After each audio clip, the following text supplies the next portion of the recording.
Okay,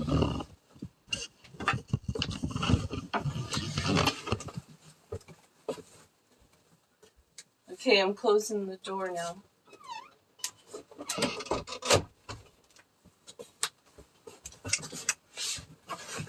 Okay, sorry for that, folks. Okay, we're live. The show's back. 5 o'clock with the Beaver Network. Today's election day, folks. Come on up, have a conversation with me and tell me if you've got keys, have you already voted? If you'd like to share who you're voting for or why, I welcome some conversation. There was a great conversation going on with Sean, and appreciated you taking the early shift, Sean. Election day here in Canada. So this is the Beaver Network. It's 5 a.m. and I'm the missus on here, so I'll be with you from 5 a.m. till 9 a.m. Pacific Standard Time. And then I'll be back during the afternoon, and then, of course, for the results tonight. Yes, Christine, thank you for joining. Anybody just passing through, take a boo. Come on, have a little bit of politics in the conversation before you go to work this morning. Thank you, Progressive. Good to see you here this morning. I was listening to the conversation about the dental while I was getting ready. Absolutely, dental should be a healthcare must. It should be like a right, the way every other kind of healthcare is. The fact that capitalism has created such a they got us by the chokehold. I know I have one tooth that's on a partial now because that tooth broke, and that one tooth to get an implant, and I think I have 50% coverage, is $5,000 for one tooth. Yeah, and I've got coverage, right? And for those who don't have coverage, they don't have options.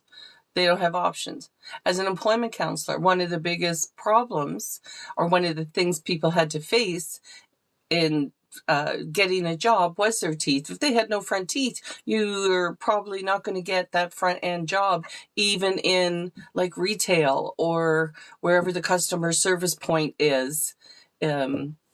Teeth are important, right? Everybody's got this, that, and the other thing to say about the person who doesn't have the teeth, but they don't have this, that, or the other thing to say about the political party they're voting for that hasn't demanded this over the years. And even within the income assistance systems, it's only basic. You only get... I remember having to advocate one time because a woman was getting dental dentures, and they would only let her have either the top or the bottom. And I think the choice was limited within a 5-year span. What the freaking rules that they put in, right? The accessibility to services that are seemingly available to us. That's another whole conversation. Because I remember when they say, oh, nobody's Tiny Trump was out there with the nobody's accessing the dental services plan when it hadn't even started yet. So, but accessibility is part of the problem, even when there is a program that exists. People on disability know this. They live this all the time, right? I just recently was awarded. I was recently, what I had to go through. I'm not worthy. Definitely was big. It was a lot, right? I had to put an application into CPP. CPP has many stages of their application phase, and I applied in July, didn't get any, didn't get adjudicated until February. A little bit of time. And the thing is, you got to be ill for a long time before you even get to the application stage. Right? Not for everybody. You get in a car accident, you become a quadriplegic, paraplegic. Some things are pretty obvious, but other people who have any kind of a, medical condition that's not been, say, the cause of an acute injury, then you're basically left to grovel with the access system. to access service. Let me see who's here. Mel Price followed the live. Thank you so much, Mel. Appreciate that. Lots of love going to go out there to people today, brave enough to come in and have conversations about politics. I bet TikTok is just going to be inundated with everybody wanting to have their conversations. And that's what we're doing here on the Beaver Network. All of the Beavers are getting together to support each other as hosts throughout the day and gather tonight. Tonight's a special night because not only will we be celebrating the election of the Liberal government, no doubt. It is basically the 1-year anniversary for the Beaver Network. And we'll be talking and reminiscing stories about, how this all started and how it's grown to the point that it is today. And we appreciate anybody who's dropping in to kind of carry the journey with us today. It seemed like the perfect day to have that celebration. Just so you know, the Liberals program is not as great as you think. My husband can contest for this. I'm not a liberal. I lean further to the left, so I totally can hear what you're saying. Mark Carney is a capitalist, and I think in better times, in a different time, he would be the leader of the Conservative Party, right? He'd be very much a left-leaning centrist. He would be somebody that all Canadians could get behind enough of the program that they can make a decision to be, supportive of him. Things that are going on in the world. Canada, the war isn't about boots on the ground, someone blowing you up. The war is about how they're going to choke you financially. And let me tell you that majority of Canadians are feeling that threat the same way people feel that threat when they're homeless and when they live on the streets and when they have to access services like disability level of income. That's choking people. And there are plenty of people here in Canada that have been living that fucking lifestyle for a long time. And it's been kind of interesting to watch suddenly so many people suddenly become aware of an economic threat and just what that can do to your psyche. So this particular election, this particular war is about economics. And I think that Mark Carney is the best of all the leaders to lead us through this economic war that's going to be coming up. Donald Trump's just starting his shit show. Just starting, right? We need somebody. I seen one meme out here or TikTok that said, I'd rather, support an economist learn to be more of a politician. He definitely knows how to be diplomatic. Then rather than a politician learn to become an economist, right? Yeah, something to be said for that. Let's check out who's asking to come up. The Progressive Moose. I hope you haven't been sitting there a while. Oh, welcome. Let me see if I can. There we go. Thanks for coming up. Good morning. And it's still morning when you're at too, right? Good morning. Yeah, I am at 8:08 a.m. I've been up for a couple hours having coffee and just relaxing before I go vote this morning. Yeah, you haven't voted. You're waiting till election day to vote, eh? I do. I don't know why. It's just kind of, I think because I'm a creature of habit, I haven't gotten into early voting yet.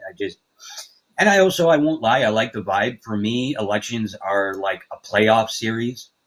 So I like to take part on election day and be part of the rally going towards, the end of the game.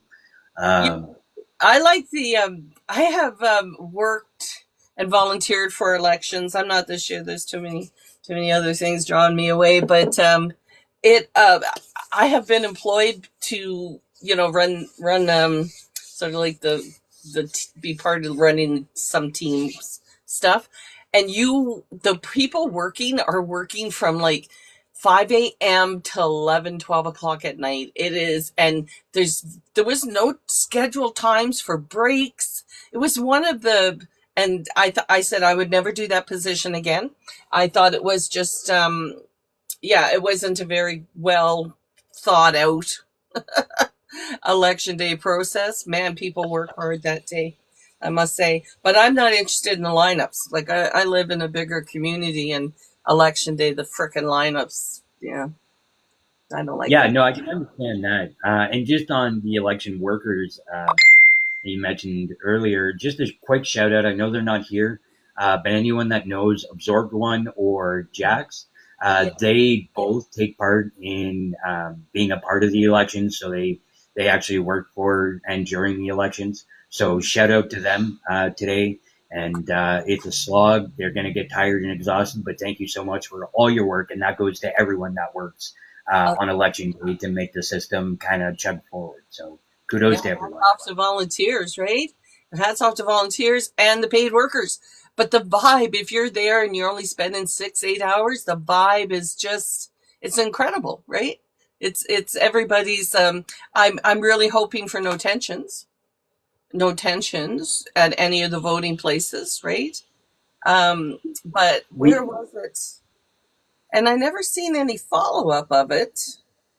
You're talking about the voter interference cases? Yeah. Yeah. Yeah, so there's a couple I know of in Ontario. One was a voter, or not a voter, an election worker trying to persuade people to vote conservative. Yeah. Um, and Elections Canada followed up really quick. They took them off the job and apologized profusely. There was another one I know of in Ontario that there was allegations of somebody doing that, the exact same thing for the Liberals. I haven't heard a follow up on that yet. Actually, I can go check today and look into it a bit more, see if there's been more word on it. But that was all during the early voting. As for other provinces, I haven't heard anything, but I've been busy as well, so haven't been able to keep on top of it as much as I would like. So I don't. I seen a video with the big election lineup on, and somebody was waving a flag outside and walking up and down, and I believed it was a Trump flag, but it was a conserv voting, but it was at our Canadian election at one of the voting, or maybe I'm convoluting and getting them mixed up. There's a lot to follow. There's a lot to follow. But I made a video yesterday. Excuse me, that's getting hate stitched or whatever, or I'm being called a really bad person. How dare you? How dare you talk about politics because of what happened in Vancouver? And I didn't say, I didn't, I wasn't, and first of all, when is the right time to talk politics? You're not talking to a victim directly about politics, but as an observer, it is before, during, and after, in my opinion. It's just like when they have the mass shootings, nobody's allowed to talk about the gun laws because thoughts and prayers, right? And so, but anyway, that's a piece of it. But I not to not do dignity. I don't think any politicians should have been out there politicking on this one, right? I really don't. But we all know, like my video was, they found out fairly quickly who the person was and what the issue related to it was. But don't think because of what's going on with our elections in Canada that CSIS wasn't involved, right? That there wouldn't have been an immediate response from our federal finding out if it's terrorist related or not. Am I allowed to say that word on here? no, and just to kind of bolster, like you said earlier, and this might be a little too spicy, but I apologize if it is. The fact is, when it comes to thoughts and prayers, fuck your thoughts and prayers, policy and change, because we have the ability through policy to make a difference so less people lose their lives because of gun violence. So, like, yeah, take your thoughts and prayers and shove them where the sun don't shine, and let's actually pass shit that's going to help our children. Absolutely. And when it came, if things had gone sideways and the person behind the wheel had actually ties to a bigger thing that was related politically, or it doesn't matter if it who's the only one without security clearance that would have been able to be involved at that high level? It wouldn't have been all boots on the ground. It just wouldn't have been.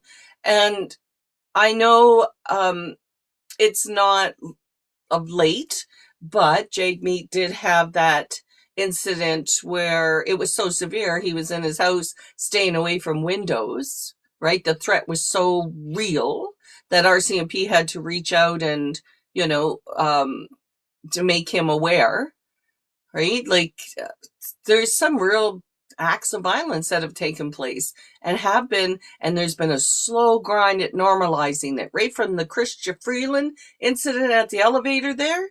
That fucking Magoose, I call him a lout, the lout from Grand Prairie, right? Like, all that stuff should have been stomped on hard. You know, the real Pat King should have been stomped on a lot harder. All Oh of yeah. all of the way these people seem to be softballed through our court system The is just the appalling. the Appalling. biggest thing to me, and just for bigger context, for people that don't follow as good as we do, a lot of times, the biggest thing that I point out when it comes to this stuff, especially when it comes to the violence or threats against politicians, we're following suit like Canada always does, right? We have a sect of people that, however things go in the United States, it trickles up here into Canada, Mhm. right? And that's what we're seeing because down in the United States, and I've always paid close attention just because of how closely tied the two countries are, but they've been dealing with since the first Trump administration slash presidency a massive uptick in violence and threats against politicians. Right? Trump at one point advocated for them to go after a certain politician. I believe it was in Michigan. Um, and guess what happened? There was an attempt to take that person's life, right? So when we see that sort of stuff south of the border, it only like exacerbates things up here. And yes, we haven't seen anything really to that extent as bad as down in the United States, but we are starting to see where more people are being more brazen with their actions and words towards politicians. And I hear people criticizing they spend so much money on security. Well, it's kind of warranted in today's day and age for the politicians. Um, and to bolster what you said about like when Singh had kind of had to bunker down in his home, we're seeing a lot more of that across the board here in Canada. And really, like, guys, this isn't the way to do things. And I realize, like, it's not just a one-sided issue. There's people on both sides of the aisle, or that vote both sides of the aisle, that have been creating issues in this sense. So violence isn't the answer. It's going to the polls and making the change. you know, Threats and violence won't solve anything, right? And we need to have the conversations like we do on here. We need to be able to come together and figure out the issues. And really, again, it comes down to policy. I think in this instance, where this is a time or this is a topic, especially when it comes to violence and whatnot towards politicians, where maybe we need to get a little tougher on crime in terms of this, not in the same way that Pierre Poilievre or the conservatives would say, but I mean, if there's no consequences for doing this sort of stuff, are we going to start seeing attempts on politicians like we have down in the States, right? Because as much as I don't like Trump, I still don't want to see somebody get rid of him, for lack of better words, right? And we've already seen two, three foiled attempts of doing so. Is it a matter of time till we see that sentiment up here? Hopefully not, but I mean, we're kind of trickling up like we always do to the same extent that the US sees. That is well stated, well said. I can agree with everything you say. Just want to welcome Anna to the live, and just caveat a bit what you said about, if there this this need that we have, because let's face it, the trend used to be about 5 years later Canada would follow an American trend, but that is, shifted because of social media. And we I just want to remind people the reason we are a G7 country, the reason here in Canada we want to be civilized people. We have set up court systems so that and our political system so we don't have to have boots on the ground kind of warring violence in our countries, right? We have set up a system where every 2 to 4 years, every year municipally, you get to go and exercise your political energy, either through being involved in the process to try to be actively changing, whether a politician of your choosing moves forward or not, But every 4 years, you're given a choice so that you don't have to punch someone in the fucking head about how angry you are. And then you're supposed to sit down and wait till it's your turn the next time. You get another 4 years to try and make a difference. And I think that people, this is part of what makes a civilized society is having a system like ours. So I have very little patience for that level of violence when it enters into our system. Although pushing back at the same rate that's coming at you is a must, right? It's a must. Anyway, Anna, welcome to the conversation. What would you like to say this morning? Happy Election Day. Happy election days. Good morning to everyone. I am from Stratford and I was at the Liberal rally in London, Ontario, and security was really, really tight. Like I got in there and I was wearing a sweater and I wanted to take it off and like security just look at you like, okay, what are you going to do? So I was really happy to meet Mark McCartney. He's a very nice guy in person actually. And so I voted the first day that was open. So yeah, I'm just happy and hopefully everything goes well tonight and we have to be excited about it and we got to do our job and just vote. To No, anyone that hasn't gone vote, please go and vote. I've heard, like, we have one of our beavers, Jana. She has a show on Saturday morning. She got to meet Mark Carney yesterday, and I had the jellies big time. It's just like, but they don't. They're limited in their time. How, especially in a 20-day cycle for an election. But everybody's doing it that way these days, and part of me kind of appreciates, although I see the strong, I see the tactic in a short notice election. But when you mentioned that the security was a little tighter, or maybe you're just paying more attention to it as well, because there's this heightened sense of fear around this election because of the rise of the far right here in Canada being given voice through our mainstream Conservative Party. We got a little problem because it's been normalized. So And true.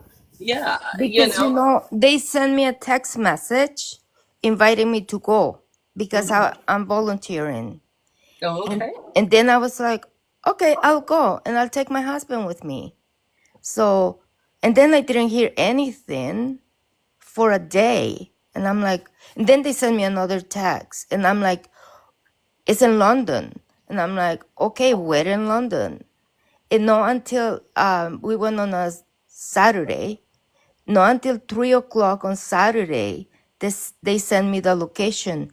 And we got there and we thought we were pranked because there was no signs of liberal or anything. And everything was very hush hush. Like, and there was a pickup truck going there with like F you Carney, the same Yeah. old stuff, right? And so, but everything is like security. So it's very tight security for sure. Did you have to register to go to that? Yes. I'm not okay. And the reason why I ask is I hear a lot of back and forth when it comes to, oh, you have to register to go, whether it's conservative or liberal rallies. And that's one thing I want to tie into the security because I feel, and then, you know what, I could be talking out my ass for lack of better words, but I feel at this point, it's kind of warranted because they need to know who's coming to the rally and if there is possibly reason for concern with somebody going. So it's unfortunate. I don't think people should have to register. It should be able to, if you're a voter, you go hear your candidate's platform and what they have to say. But again, coming, roundabout to security, they need to at this point for heightened security measures. So hopefully in the future when we see things calm down in terms of the political landscape, rhetoric, and actions, maybe we can get back to that and actually have proper rallies where, anyone can go and just be a part of the conversation, be a part of the election process. Well, you said something interesting there. Do you think we should start doing rallies? Like, that's definitely what Tiny Trump has brought to Canada. Because that rally thing that happened in between election cycles wasn't a thing until Trump came along. And now No, absolutely. so And I don't mind a rally during election season because I well, think that's my biggest thing. The stuff during election season, absolutely.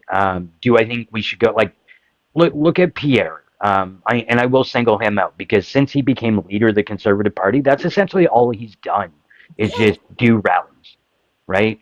It's slogans at his rallies, and like we don't need that. Yes, it's good to know what their platforms are and to be able to have interactions with your politicians, but to go to the extent of having rallies really at a whim and throughout normal proceedings, it's just to me is nonsense. Absolutely have them during election period, but yeah, we need to get back to more of a structured election cycle, I think, because really in today's age, every day is an election cycle to some of the parties. well, this is how you build your cult of personality, right? This is how the base and how people get wrapped up in who this Tiny Trump is as a person, because I mean, I can fault him for some of his policies and stuff, and that's ultimately why I would never vote for, the ideology piece. But he's done the boots on the ground work. He traveled across Canada in a bus back and forth, back and forth. He has done what is needed in order to secure a base. You secure the base, say 25% of your in Canada here, most of the parties get in and say 35 seats, 37 seats, 35 to 37 split, right? And you get a majority seat when you have like less than 40% of the population because of our first past the post system. But if you have a 25% base to come to the table with, you're really only needing to focus on building 10. That makes the work a lot easier, a lot more targeted. And so that's what he's done. He's built his base. He's got his cult of personality trailing after him. What I read is all very emotionally driven when it comes to conservative conversation, not policy driven, not you know, the conversation lies in the feelies here. And I believe that there's room for that and space for that in political conversation. Absolutely. I believe in that. But I think you also have to balance that with critical thinking around policy decisions. And I think if people who followed Tiny Trump really looked at his policy, they would step away. I think they would. Excuse me, got a little frog in my throat there. Yeah, and just to bolster your point and kind of couple with, I mean, in today's political climate, it's really the voters come up with the issues and the politicians just, really look at, okay, well, these are what the voters are worried about. And we really see where there is an issue of you're not seeing the politicians talk about substantive policy or frameworks or making a change. It's all clickbait. Like, I'll use the conservatives as an example, where, especially in the West, it's more concerned about what's in somebody's pants than it is actually making a difference for people, uh, for lack of better words. Yeah, and that's where, like, just the political conversation gets lost because the politicians are just really basing what they're going to run on off of what's on social media as opposed to what's going on in reality. Well, indoctrination is a tool, right? But that requires time and it requires interacting with people. It doesn't happen only by what people read on social media. It is the soft touches they make with people, and building that base for the conservatives through what's happened in the United States. Is in their billionaire supporters like, Musk, they went into those rooms like Twitch, all the gaming places. They went to where people were, and that was smart. They jumped on top of the social media thing. Here in Canada, Tiny Trump hashtagged that misogynistic men's group, and many, where angry men are hanging out, younger people. And he gave them a place to have a voice. He gave them some, if you're in that group and you're suddenly being hashtagged by the leader of the Conservative Party, that's quite a like nod, right? Like, when we get somebody who follows us here on TikTok, we're like, oh, look, I've seen many videos. Oh, you never guess who started following me, right? And I've had politicians over the years, and even I guess a liberal politician, I don't know if anybody remembers Danny Williams out of Newfoundland. Anybody here familiar with him? No? Oh, Vaguely remember the name. yeah. It was back in 2010, back when, or 2007-8. That guy was he was a Doug Ford, but he was a left-leaning Doug Ford. And I had a lot of respect for that guy. He was right up there with Jack Layton in my books. Another person that only time I've ever shed a tear when a politician has passed away was Jack Layton. Anyway, I want to welcome Furious Styles into the conversation this morning. Thank you. Happy day, and welcome to the conversation. Definitely. And Jack Layton was a beautiful human being. I could not agree more. I wish he was still around. I really do. Me too. Absolutely. So my question is, like you guys are obviously voting for the Liberal Party, and that's fine. No, no, absolutely not. Okay. Okay, Sorry. Go ahead with your question. Well, no, I'm sorry. I misunderstood. I was just wondering how could anyone vote for a Liberal Party when 9 MPs were recently accused, and I granted accused, but CSIS, I believe, wrote a letter showing receipts that they had interfered with Canada's election, our safety, and all those things. So I do apologize. I thought you guys were voting Liberal, and I wasn't coming up here in a confrontational way either. I want to have some good discourse. You guys are very calm. I like it. Who are you guys voting for? Do you mind me asking? Well, I've always leaned to the left, so I've never had what I call representation at a federal level here in Canada. Mm-hmm. And so, I looked at strategic voting this year because of the threat coming up from the United States and who I think would be best, because I really do believe this war, where, it's not a boots on the ground, typical war. The war is economic these days. So I do not see the Conservatives as a physically sound party. But in my experience as a lefty living in a G7 country, in the big picture, I can look at, because federal is big, for 150 years, we've had Liberal and Conservative governments back and forth, back and forth, back and forth. The majority of deficits have happened under a Conservative government. This was, for me, researched in my political sci classes at school. So just to know where my foundation comes from. But I have, benefited from that. And I understand that the backroom boys run things more than the front room boys, and that these millionaires that they keep trading back and forth as prime minister between Liberals and Conservatives, well, those billionaires are going to not let these millionaires fuck with their money. Ultimately, they have, between the two parties, whether I like their policy or not, have brought Canada to a G7 space. So economically, I don't panic as much until this moment in time has shifted that. Interesting. Okay. I was on a live with someone yesterday, and he started something called We Are the Change. And what he's positioning is direct democracy. So like you said, the Beaver Network, or whatever your name is, I don't know your name, I'm sorry. Sorry? I'm the Mrs. The Mrs. Okay. So the Mrs.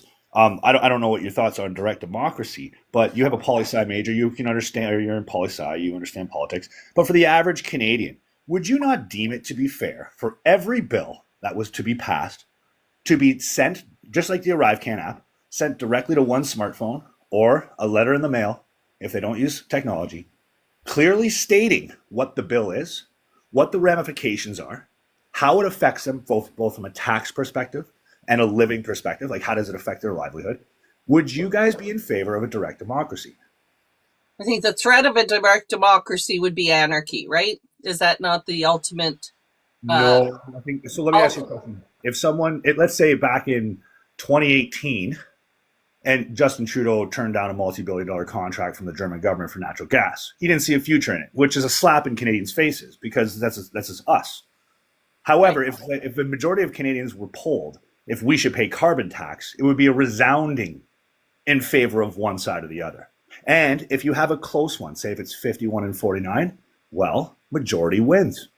And I think that's fair. I don't think it's anarchy. I think Canadian feedback is important because we lose our democracy the minute the next prime minister gets into power because we have no say in anything they do. So can I just chime in quick on that because I think it's important. So as we're talking about elections and we're currently like it's voting day, one thing that I'll point out for myself, and I bring it up for context, of course. I myself am going to vote NDP because here in my riding, the NDP has the best local platform for this riding. So I base my vote on first and foremost their, I guess, really criteria slash record, right? So what has the party done within my local riding already in the past? What have they voted for? You know, where do they stand?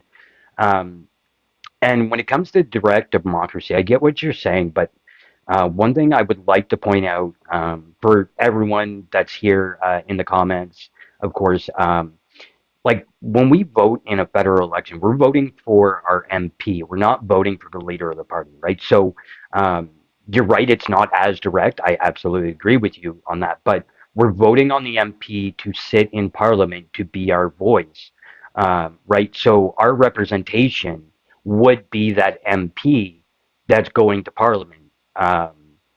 You know, and like I said, I realize it's not as direct as like you're saying, but that's essentially we have to look at the elections the way they're meant to be looked at, which is vote on your local riding, not the leader.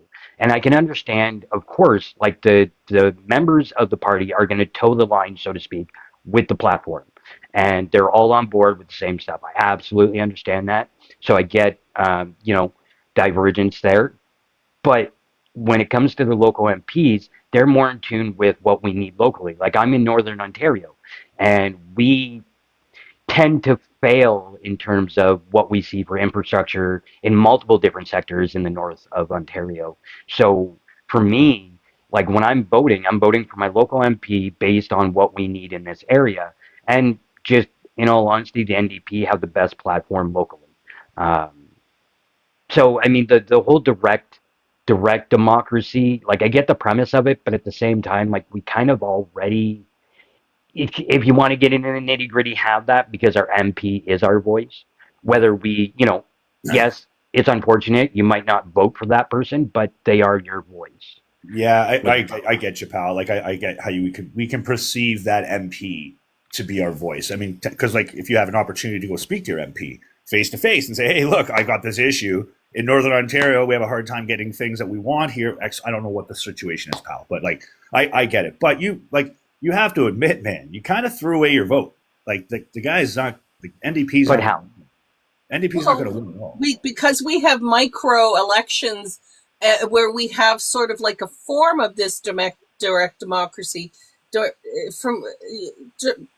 And I'm not a poli-sci major. It was just electives for me in my degree, just so I don't want to overstate it or anything. Sure.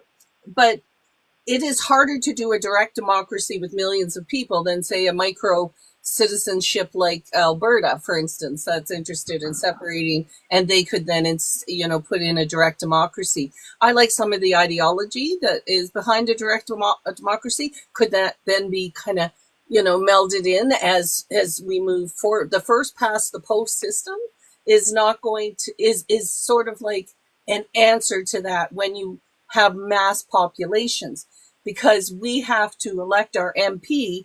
That is only really, we're focusing on a small segment of population.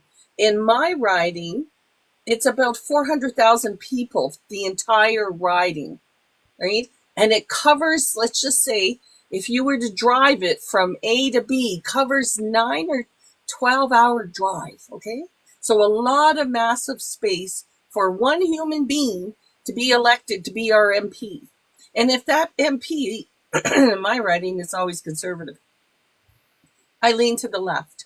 So, and I've had many, many, many interactions with my MP. And there are times when I can be like one of the MPs, not directly in my riding, but I could reach out and touch him. Todd Doherty, he's the conservative MP that brought in the suicide hotline during COVID. One of his, claim to fame for our local guy, right? It's where we can all come to the table together. So I could say that conservative listen to somebody like myself who's a social worker dealing with social problems. But I have not had my voice heard or my client group heard when it comes to having an increase in financial supports or healthcare supports or AB supports for women's healthcare, because my focus in my career has been a women's health lens. So I've never been able to go to my MP and have my representation, right? That's kind of what I'm trying to say, though. Like, I'm trying to say, like, listen, I get you. Like, you do a very important role in society. You absolutely do. Your voice should be heard. However, I want to have the ability to, let's just remind people here, the politicians work for us. We don't work for them. And 100%. Our voice is more important than their whatever agenda it is, whether it's conservative or liberal. And you guys have to admit, the past 9 years, our country has become so divided. But why? It shouldn't be divided. I don't want to point any fingers at which one's which, but if we bring in direct democracy and then pair that with what Pierre Poilievre just said, 100 days he's going to pass 3 bills. Whether you agree with those bills are irrelevant. The point is he put a timeline on it. We need to keep our politicians accountable. They don't get to sit around and prorogue government and fly around in their planes while virtue signaling climate change. It's ridiculous. Well, okay, but can I ask how old you are, Furious? 41. 41. So you were around for the Harper days when all those exact same things you're just describing now Actually, were my life, just so you know, my life where I am today versus where I was with Harper and during Harper time, Harper actually helped me get to where I am today through social benefits. He actually it was more helpful for me. Now I face punitive measures for making money in this country. I face punitive measures for employing people in this country. So her question was, you were around and paying attention when Harper prorogued government as well and did the exact same thing that you're criticizing the Liberals for doing. And he actually did it on more than one occasion as well. Okay, but why is Trudeau proroguing government? Because he doesn't want to release some documents about something? Is that proroguing was to set up this whole election. That's what the proroguing was about. Stop working, still get paid, so we can set up an election so we can get back in. Yeah, do you know? Yes. Okay, but hold on. That makes no sense. Furious. I can't get down with that, guys. Okay, do you understand what proroguing is? Do you see it as a tool of our parliamentary system? Pretty much every prime minister that's ever been in power has utilized that privilege and that power strategically. The same way the non-confidence votes, for instance, were used by, I refer to him as Tiny Trump, but Poilievre. You're talking about Carney. Confidence motions, moving them forward, knowing he wasn't going to win, basically making a mockery of our non-confidence motion system. That was annoying to me to see that, and it builds a mistrust in our system when you play with it that way. And so I have seen the playing of our parliamentary systems that always protect those in power to stay in power, Missy, I honestly thought when you said Tiny Trump, I thought you were talking about Carney. I know. Carney and Trump have more in common than Pierre and Trump do. So I've been calling him that for years. So I'm not new to the table with that name. The whole Trump thing to Carney has only been since January, right? So I have a deeper foundation in that title. So can I just want to quickly jump in and ask, Furious, have you actually went and watched, say, Mark Carney, then Trump, So whether it's press conferences or anything like that, go watch Mark Carney and then go watch Trump. And after you're done with Trump, go watch Poilievre. I have videos, and I very much so urge you to go check them out, comparing Poilievre and Trump. And what you'll notice is their platforms, like keywords like common sense, it's exactly the same. Or the Um, 100 Do you not days. think that we're missing common sense now? I mean, it's a pretty fair thing to but say. but what's the definition of common sense? Because if you actually look at the definition of common sense, society has not actually had common sense for decades. If you're going by the definition of common sense, and that isn't one-sided, that's society as a whole, right? Sure. Um, So so I think my likening between the two of them is, Carney hasn't lived in Canada very long, or very, like, the last recent while. He's never been a politician before. He's more of like an economist. Trump, again, although he's lived in the States, it's a little bit, I guess there's a difference there, but also not a politician, right? So I don't know. So I think let's there's more let's similarities look at than- policy wise, though, right? Because even on stuff that Pierre Poilievre has proposed at this point, like three-strike rule, That's where amazing. that sounds familiar to something That's not what too we far need. from home, Well, we need that. um, We need as that. well as let's talk about criminalizing the homeless, which we've heard that rhetoric from Trump, and Where's the Pierre policy? Poilievre There's no is doing the policy. same thing or No wanting policy. to do the same thing. No, they're not. Listen, you got to source. Listen, it's voting day. You got to be careful what you say on the internet. There's nothing. I know I do, and I Pierre myself Poilievre have is not seen saying videos. that's There are videos and there are comments out there by Pierre Poilievre stating that he would give law enforcement the power to destroy encampments and charge the occupants, which means you are criminalizing homelessness. Coupled with this three-strike Oh. rule, let's throw him in jail and throw away the key. Gotcha. So the encampments that's in my neighborhood, when my 12-year-old has seen 3 people overdose in the past 18 months, he's talking about getting rid of those. I'm all for it because Okay, those but where are people- they supposed listen, to go is treatment- my listen, question. Where are they supposed to go? Treatment. So have you seen the videos where he's talking about treatment? He wants. So you yeah, put him because into he something wants you to don't he give wants to him. go against the charter of rights to force Oh, okay, people well, maybe into the something charter they rights might needs not to be- want to do. Maybe it needs Right? to be revamped if Canadians' rights are being infringed upon for these very people.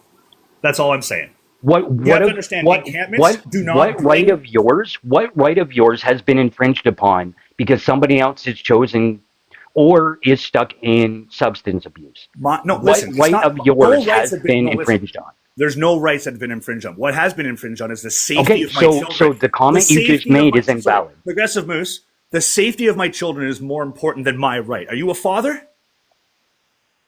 I am not, but that doesn't matter. So when you'll understand when your children are more important than you, your sacrifice is abundant. And when my kids can't walk to school safely, and I have someone coming in saying, you know what? We're going to do something about this.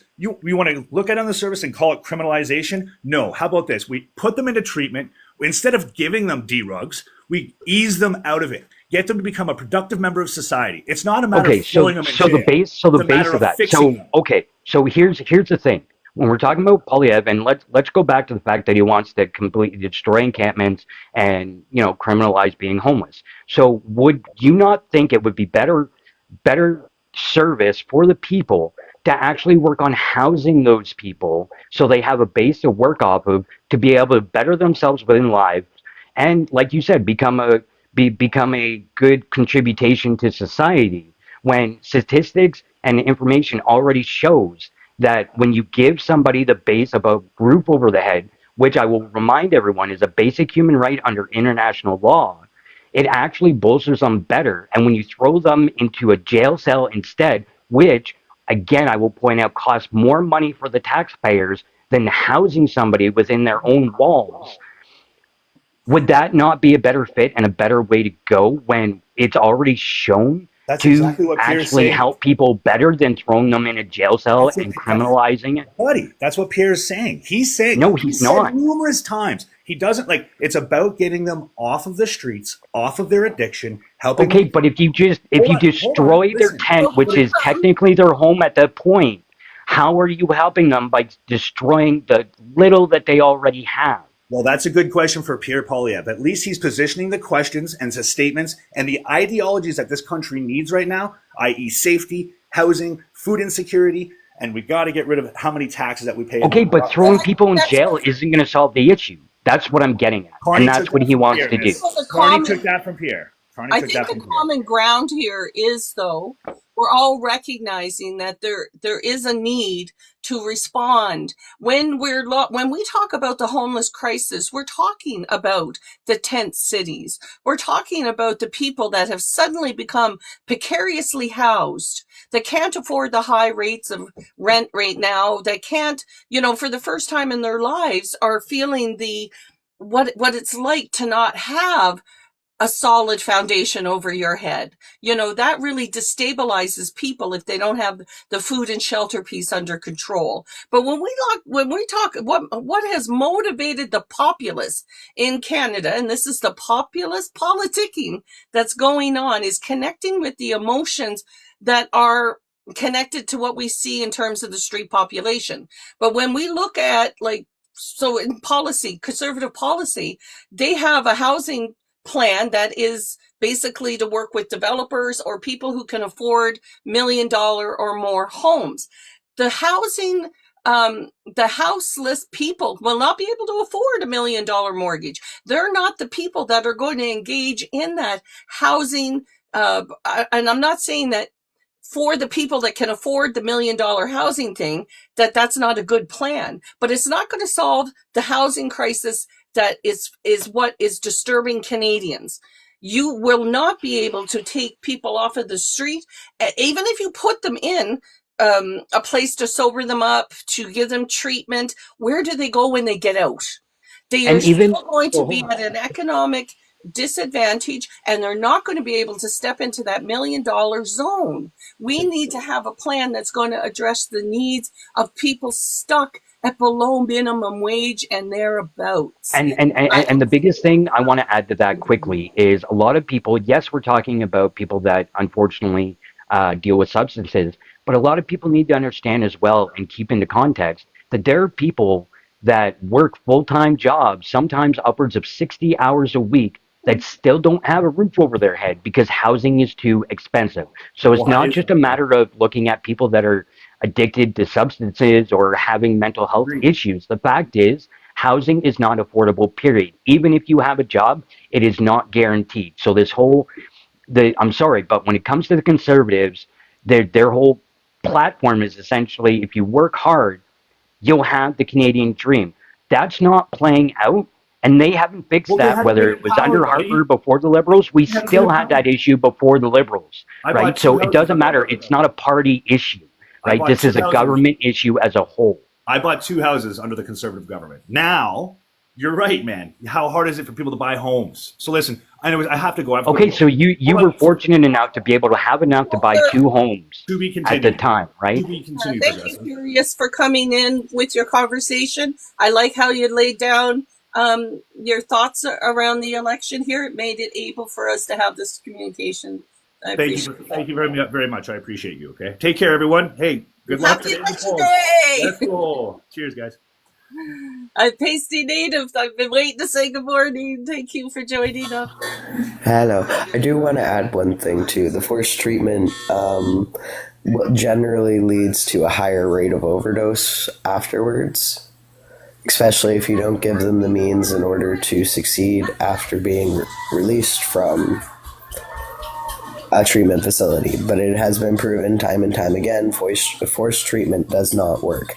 Someone has to be ready and willing to get sober before it will stick. And yeah, incarceration doesn't work. There's more access to drugs in a prison system than there is on the streets at times, right? And it's the same. I know addiction facilities where the same thing happens. The drug, like here at our local hospital, they just go to the front door of the hospital, or they go over to the side of the detox. It doesn't.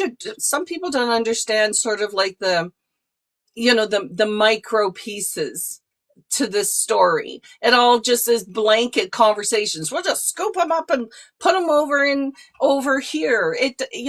Not understanding what over here looks like.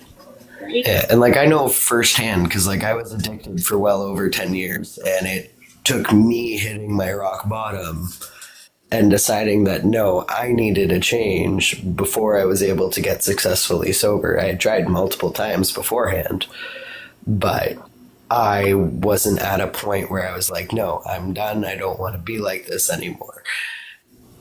Don't have And to forced work. treatment doesn't work.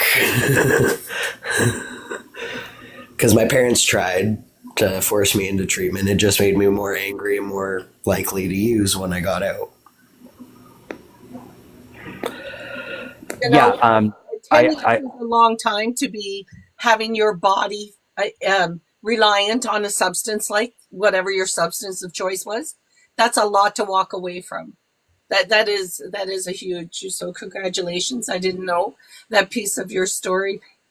Thank you for sharing that because um, you know, a lot of the work I did over the years, especially the work with SW workers and the addiction, you know, how necessary to get through SA work substance use is how, you know, at our center, because we kept a lot of sugar and coffee that we would give out for free. And we did up packages for clean pipes and we weren't a needle exchange program, but we did up kits but you know, the power of sugar is what the SW worker, like in the morning, their dealer may not have been up till noon or whatever. In the morning, they would just pound back sugar because that's how powerful sugar is in your body. It gets you Yeah, and it would stop the DTs. times. Your problem. And I had a lot of friends, specifically when I was homeless, because that's when my addiction started, that would do the same thing. They'd just pound back a bunch of sugar if they weren't able to get the substance that they were using. It was more commonly used for someone who was using stimulants or someone who was using either opioids or a downer. But I saw many, many people do it. I also saw people go to the drugstore and get cough syrup with codeine to try to. In the winter, they'll drink up the bottle of the codeine, so they stay warm when they're outside. I mean, where we live, we get 40 below weather. Not that the corner, you know, is I don't want to, you know, make an impression that our you know what's happening in our downtown area is like filled with SW workers on a corner. That's not how it works. But they do walk the streets in very, very, very cold weather, right?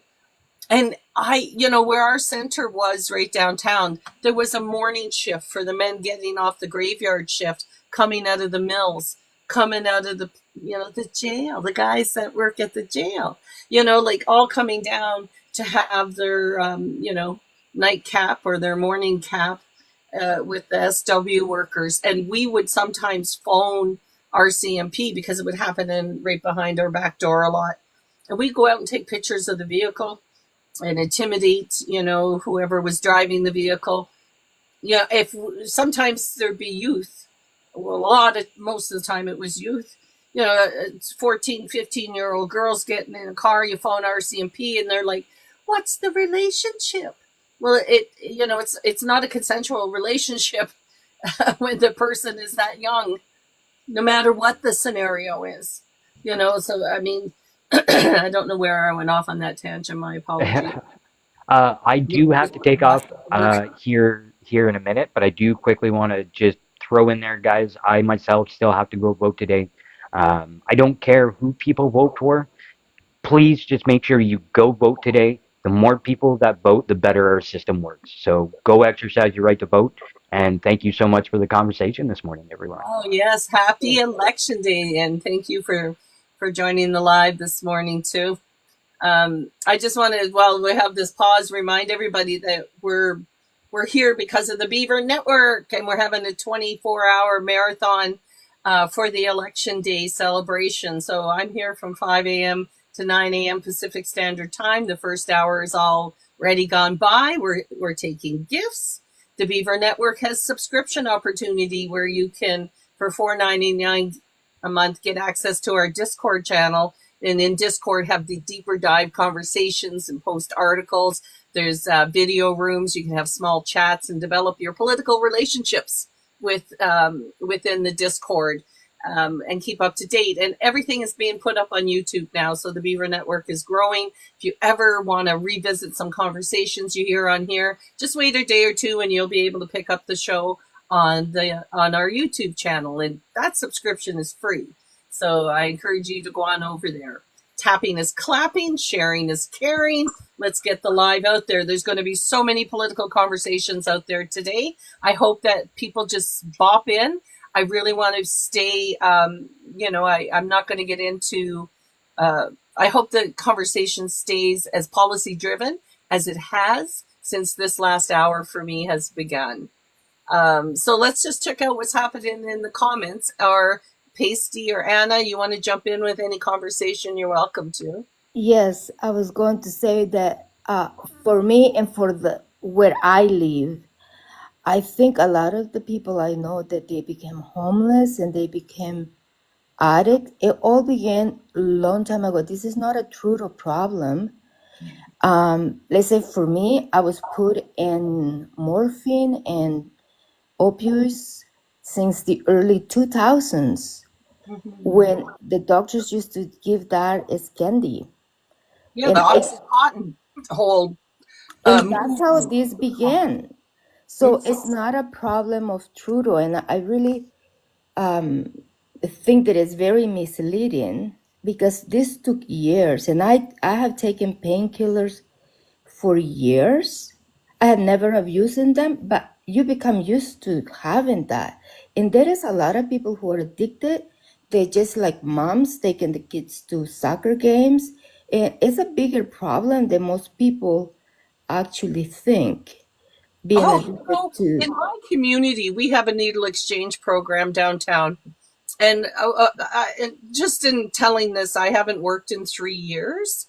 So everything I'm talking about is from 3 years past, but it all still applies. Our needle exchange program, there was about 400 people in the downtown core area of homeless that you see Tent City. 400 people gathered at one point can make, a big statement in any city. But anyway, we have about 400 people in the downtown population, not a lot. Most of them, excuse me, living in our shelter systems and not in the tents. But our needle exchange program has 2,500 people registered because addiction is about being functioning addicts. And we have so many professional functioning addicts and people who need a substance in order to normalize their day, to keep their jobs, or to live without pain, or whatever their story is.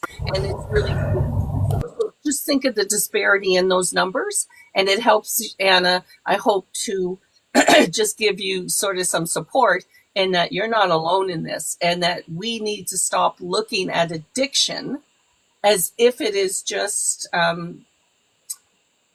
just like a problem of only a few bad people over here in the corner. If we could just deal with it that way. I have a woman who was given Oxycontin, and then the Oxycontin, they gave her methadone to get off of the Oxycontin. Do you know what methadone They is? asked me for that. They offered me that, and I said absolutely not.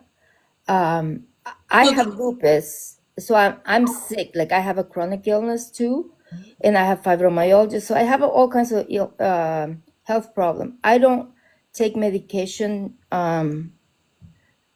just for the pleasure of it, but my body comes used to that medication, But how this all started was I injured myself at work with the painkillers. And what I know for where I am is that a lot of people that were working, they injured themselves, were given painkillers. And then there was something happened and they didn't want to give painkillers anymore. And that's where it all began because people didn't have that medication and they all went to street drugs. And once they got hooked into that kind of stuff, they lose their job and they lose control. And that's how they have become homeless. And at least some of the people that I know here in my city. So it's not it's a very, people like to shame people for being homeless or we don't know how they got there. And it was not all because, oh, well, they're lazy, or, well, they just don't want to do something. And I think we have to be a little bit more compassionate and look deep into what is the problem, right? So, Absolutely. I think that part of our dilemma these days is, in terms of what's happening here on election day, is that many people have been listening to disinformation, which is a purposefully led campaign of wrong information and misinformation and the populist politicking, because it is so, the conversation about addiction is so buried deep in people's moral values and convoluted into simplistic slogans. So, because people want a quick fix, and it's not that. If no. people understood just how much our prescriptions and how many drugs actually, like alcohol is a good example. The government regulates alcohol. They're our biggest drug dealer. Everybody, it's like majority of people have engaged in alcohol, and our drug dealer is the government. And there's no moral judgment and values put on that until what? Till somebody gets to the point where they're addicted, and then the government washes their hands of those people, pretty much. Gives them a few token beds in a detox somewhere, right? But I'll tell you this, nobody wakes up one day and says, I want to live below the poverty line and I want to be addicted. That's not how things work. Like, No. it would be so simple. 100% not true. You made a bad choice, it's your fault. It's your bed, you made it, you lay in it. And it's just such a heartless response. And it also speaks to a lack of understanding an issue. And here we are today making a vote based on not understanding the depth of an issue that's going to, affect people's lives. Do you think Tiny Trump, if he gets elected, he's going to put in social programming for addiction? He's going to put in, right? He's going to roll it into his crime conversation and make it illegal to be an addicted person. And That's very dangerous. In his caucus, I bet half of them are sitting there medicated somehow. Yes. Right? Fuck them. There's also I don't think that having compassion is killing people. I think that's not what we're talking over here. Is having the right program and helping people get out of it. And it's not a quick fix. It's going to take time. Just to detox. I have detoxed myself out of painkillers 5 times, but I've been in painkillers for 25 years. I can do it, but it takes me almost a year to go very slowly. So it's not, I just think that just putting people in jail because they have this problem or life circumstances got them there is not the right answer. I think that Canada has the money to help these people get back into their feet in the right program. When I worked, I did statistic work for the shelters downtown, and because shelters, have to prove their worth in terms of when they write their proposals out to get the funding from the government. But it costs roughly $110 to $125 a night to house somebody in a shelter system downtown. If you take and then house them in a jail overnight with RCMP to get them off the streets, then you're looking more at you're looking more at $300 to $500 for a night for that person. That's what it costs our system. Now, if that person then ends up in hospital, that goes up exponentially. Mm-hmm. So the point of contact for housing is actually the cheapest way to get people off of the streets. And even if they have their addiction has then been, in terms of society, has been removed, and they can then have a place to have food and shelter to help them get over their addiction. It is still cheaper to do it that way than it is to do it through an institution. And I don't understand conservatives not doing the math. Excuse me. I'm choking here. Hang on. Hang on a second.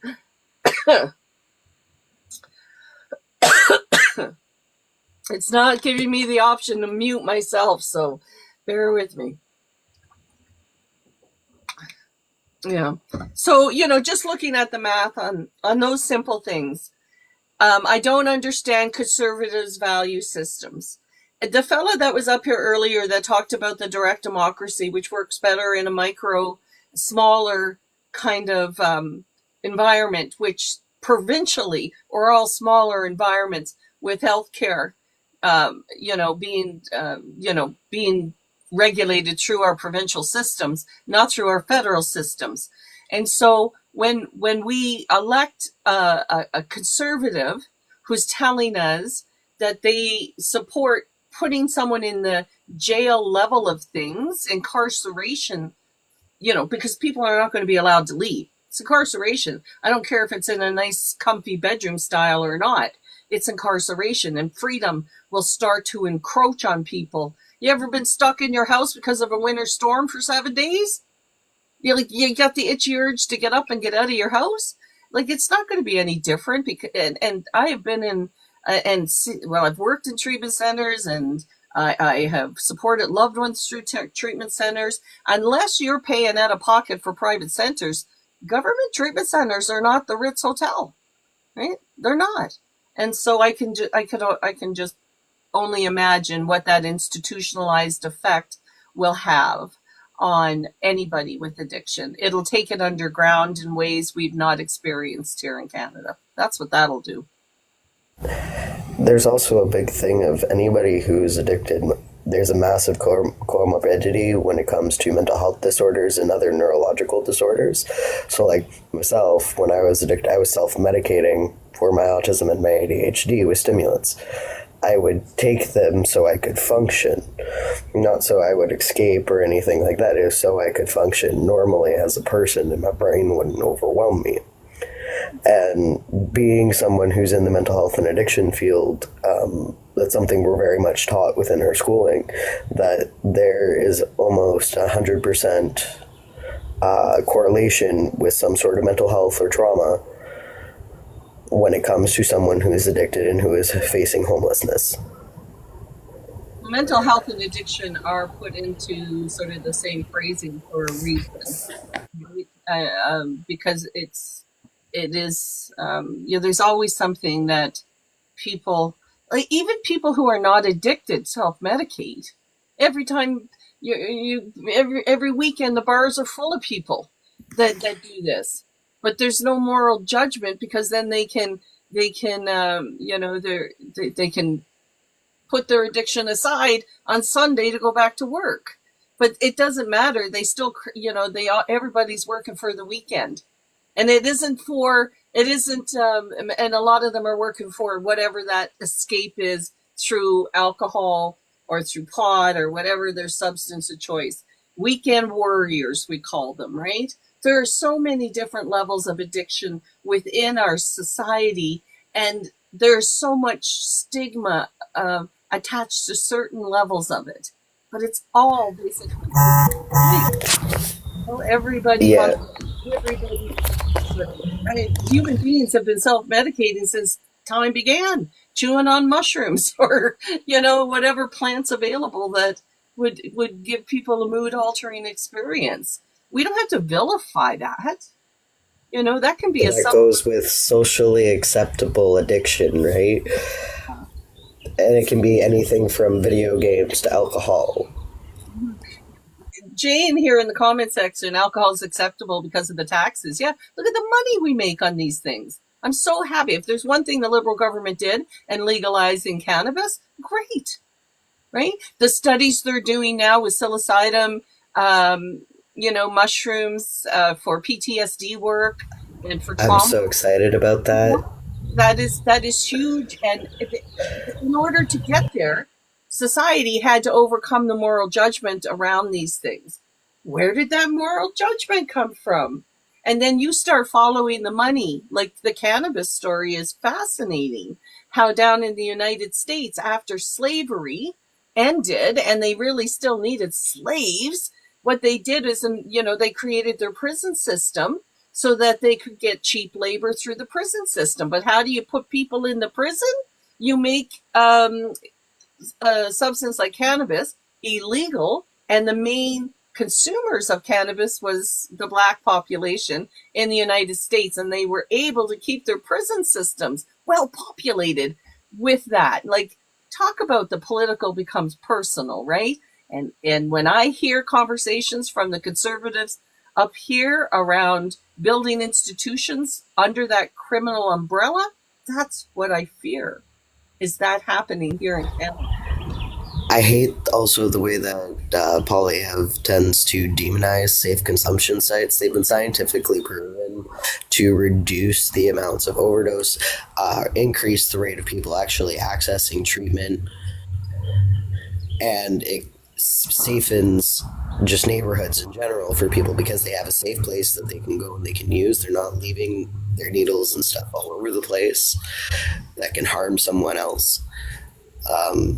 Well, we just had a sort of a failed pilot project around, giving the drug to the addict. But there are so many places around the world, but they are smaller populations, like, over in Europe, where they have successfully done these harm reduction programs and controlled the substance, and people live longer.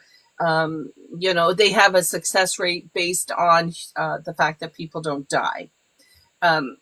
They don't necessarily have a success rate on things like in our province, because they even had like a dispensary machine. You could go and you type your code in, you get your drugs, and that led to people selling that drug on the street for money. Why? Because they forgot that the social dynamics of health are just as important, and they didn't house the people they were giving the drugs to, right? Yeah, And so when BC decided to go about it, I feel was wrong. They shouldn't have done it that way. The idea of the safe consumption site where they're under supervision, there's regulations, they're not allowed to leave with the substance, stuff like that works. But when you give someone who needs help the access to the thing that they use in order to escape from their problem, it can lead to worse in the end, right? I agree. And the other thing is when you look at the percentage of the population that we're actually talking about, I'm not quite sure what percentage of Canada. I'm going to just quickly here look it up. What percentage of homeless is addicted? So only 25 to 30% of the homeless population are actually dealing with active addiction, right? So what percentage of Canadians are homeless? When we look at how many people this is, let's see, 11% of the population experiences homelessness, but let's just say we look at 10% as a whole figure. Why can't 90% of the population look after 10%? Is that not a feasible, reasonable kind of baseline to start with? I definitely agree with that. But then you've got municipalities like my old hometown where they literally closed every single one of our shelters and then got mad because people were camping in parks. There was nowhere for the people to go whatsoever. Yeah, but we've never had so many people that went from the subsidized housing level of shelter to that being eliminated. Our subsidized shelter system was eliminated directly, and I say this with a full chest because it's the Googles can support this. Is Tiny Trump, when he was the Minister of Housing, literally built 6 houses. And I don't care if he built 6 or 600. Let's not get into semantics. It wasn't enough. And when Furious was up here earlier, and I asked him his age. It was because, did you experience the Harper days? The homelessness problem, the foundation of it started big time with the Harper days, because under the Minister of Housing, they eliminated 800,000 subsidized units. They sold those units, they privatized them and sold them to developers. That's where it began. Yeah. Trudeau didn't fix it, because what should have happened is Trudeau should have been on this housing issue day one and put back that money. But instead, that redirected money from subsidized housing still got redirected in other places until the crisis only took about 4 years into Trudeau's administration for that whole problem to come to a big pimple pop head. But the foundation was laid under Poilievre, and we're at risk of re-electing that guy and getting more money into developers' hands and creating more of a homeless population. And his solution is to put those people into a institution where they can become productive citizens, which is about paying fucking taxes. What do you mean they have to be what does a productive citizen look like? Why can't it be someone like myself who comes here? I'm a caregiver in my family. I'm a productive citizen, big time. Let me tell you, I spent a lot of hours doing caregiving free of charge for this country, right? Why is it that I'm still not a productive citizen? Because I'm not in the workforce. That's what they want. They want people out of addiction and into the workforce when you institutionalize them. That's what they mean. That's my social work intuition speaking here. And the fear of this, sort of prison system that's existed in the United States coming to fruition here in Canada.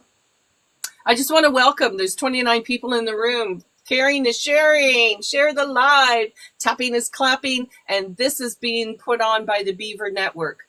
Beaver Network is a series of shows that happen 7 nights a week, and there's 5 shows during the weekday where hosts come on and talk about Canadian politics and social justice issues. So you're at the right place if you want to have all things election here this morning.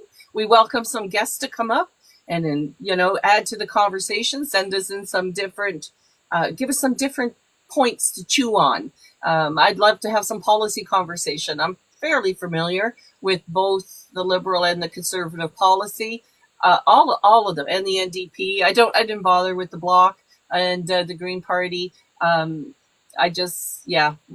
That's a sad thing in our country.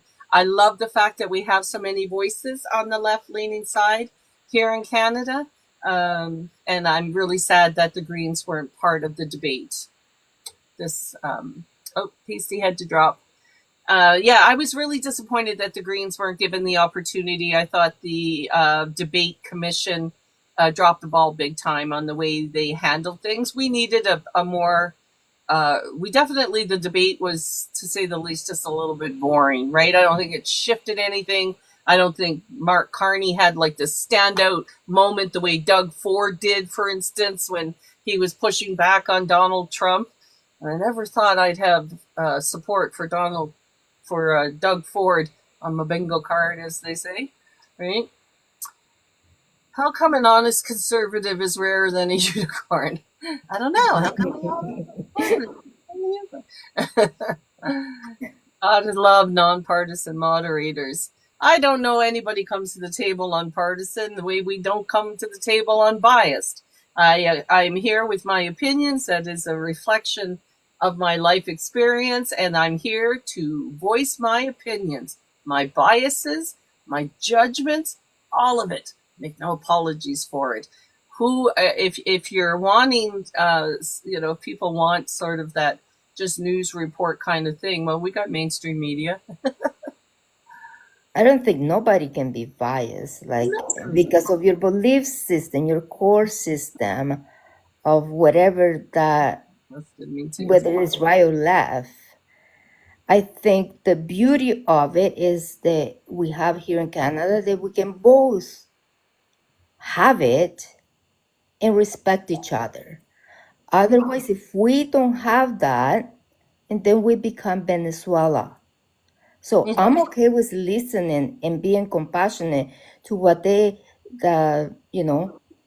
Are you from Venezuela? I mean, I'm detecting No, those. I am from El Salvador, actually. Salvador Shamefully, right now, I don't even want to say it because of what is is going going on. on. So Is you're familiar with the Venezuelan story then? yes, So then you know Anna and the conversation around the conservatives and Anna's family? yes. Yes. So, I'm not conspiracy, so I'm not going to dive deep into it, but her father did leave Venezuela, accused and was running the Bank of Venezuela, right? That was his job. The same thing Mark Carney did. Is that Yeah, right? yeah, yeah. He left because he was being accused, or I think his life was even threatened for corruption.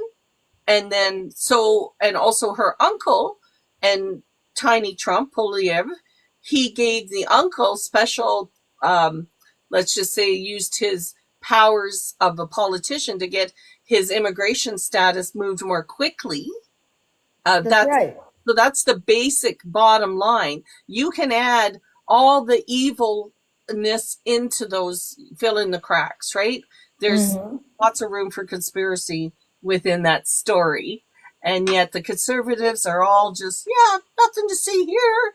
Nothing to see here. It's But funny works they for don't bacon. they It's like, don't see her as an immigrant, right? Like that's the funny part that nobody, because I'm an immigrant. I'm like my accent. I'm not white, mhm. so I deal with that all the time, and I'm like, this is funny that nobody talks about her. And I'm married to a white guy, and they're all conservatives, so I know the roots of that and how they think about somebody that is not white living in Canada. So to me, it's kind of strange that nobody ever look into that or talk about it. Oh, we talk about it. We talk about it. We talk about it because I've been talking about it for a few years now. But because I have no more evidence than some like Google searches, I haven't been able to say anything more than what I just said. But in terms of how conservatives will pick up on really vague statements like that when it comes to Mark Carney, but not be able to apply that to their own leader. That's the cult of personality that has taken over the Conservative Party. Dustin, in the comments section, he said that cons today are more like traditional liberals. And I'm like, no, no, no, no, no. Liberals are centrist. Cons today are far right. The party has been taken over by the far right element. And the problem is any centrist conservative just stood by and let it happen. What is it that they say? That evil men are just good men that stand by and do nothing, right? Sorry, what is that saying when you just, the atrocities of the world happen right in front of good people standing by and doing nothing about it. And that's what's happened to the Conservative Party. They had time. They elected Tiny Trump. They know his far right extremism. There were many that fought back against him and didn't want the party to go down this path, but they didn't, well, there was shenanigans in the leadership race. We know about that now. Looks like India played a big role in making sure that Tiny Trump was elected as that leader. And I'm not saying Tiny Trump had anything to do with it. It's all allegations, right? But nonetheless, I don't think that he was put in his seat in the most honest of ways. But nonetheless, the Conservative Party has done nothing about his rhetoric, has done nothing about him walking beside extremists, misogynists, about cuddling up to Diagolon, the whole convoy situation and what that did to Canada. You want to talk about division? That's where it all started fucking happening, right there, when that guy was out handing donuts and coffee out to people creating blockades here in Canada for weeks on end because it worked for his movement, right? He didn't think about Canada as a whole. He didn't think about the divisiveness of what he was doing as a whole. He just wanted to unite with those people, right? And it was about unite the right, the far right. And what did the patients have taken over the asylum they say, like that's what's happened to the Conservative Party. And I use that quote, even though it's an ableist quote, because that's the one that Jason Kenney used when Danielle Smith took over Alberta. Yes. And so there are some conservatives, I know, they fucking know, and they do nothing. It is dangerous. Try and let it happen. Like, it is dangerous. Like, if he wins and become, like, he's so close to Trump. Like, everything he says and does is so close to Trump, is scary. Yeah. I follow American politics very closely, and I've done some specific learning on their system. It's quite different than ours, right? The Electoral College was a very difficult concept for me to grasp at times. It's definitely a white supremacist tool that was put into their election format so that those white people in power could stay in power. I mean, it's really obvious. There's an historian. I get a lot of my political conversation from following historians here. Now that I've moved to social media, but if they talk about history in a very, this happened and it didn't happen.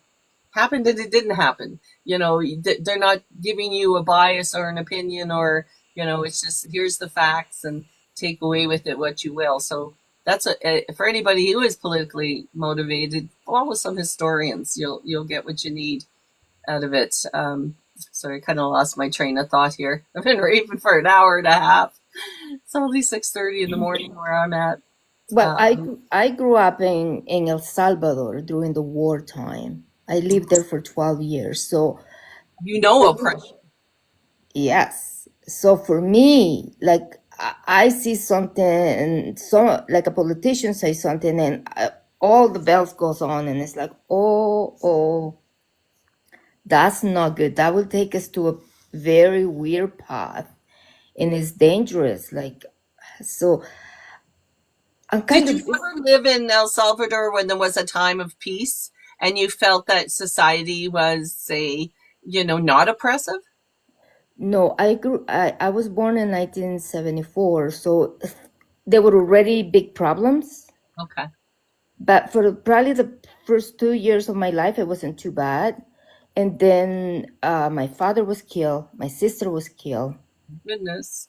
And like, it was 12 years of running, moving from place to place, trying to seek where they were not, in active war. And I mean, I used to go to school, and to walk to school.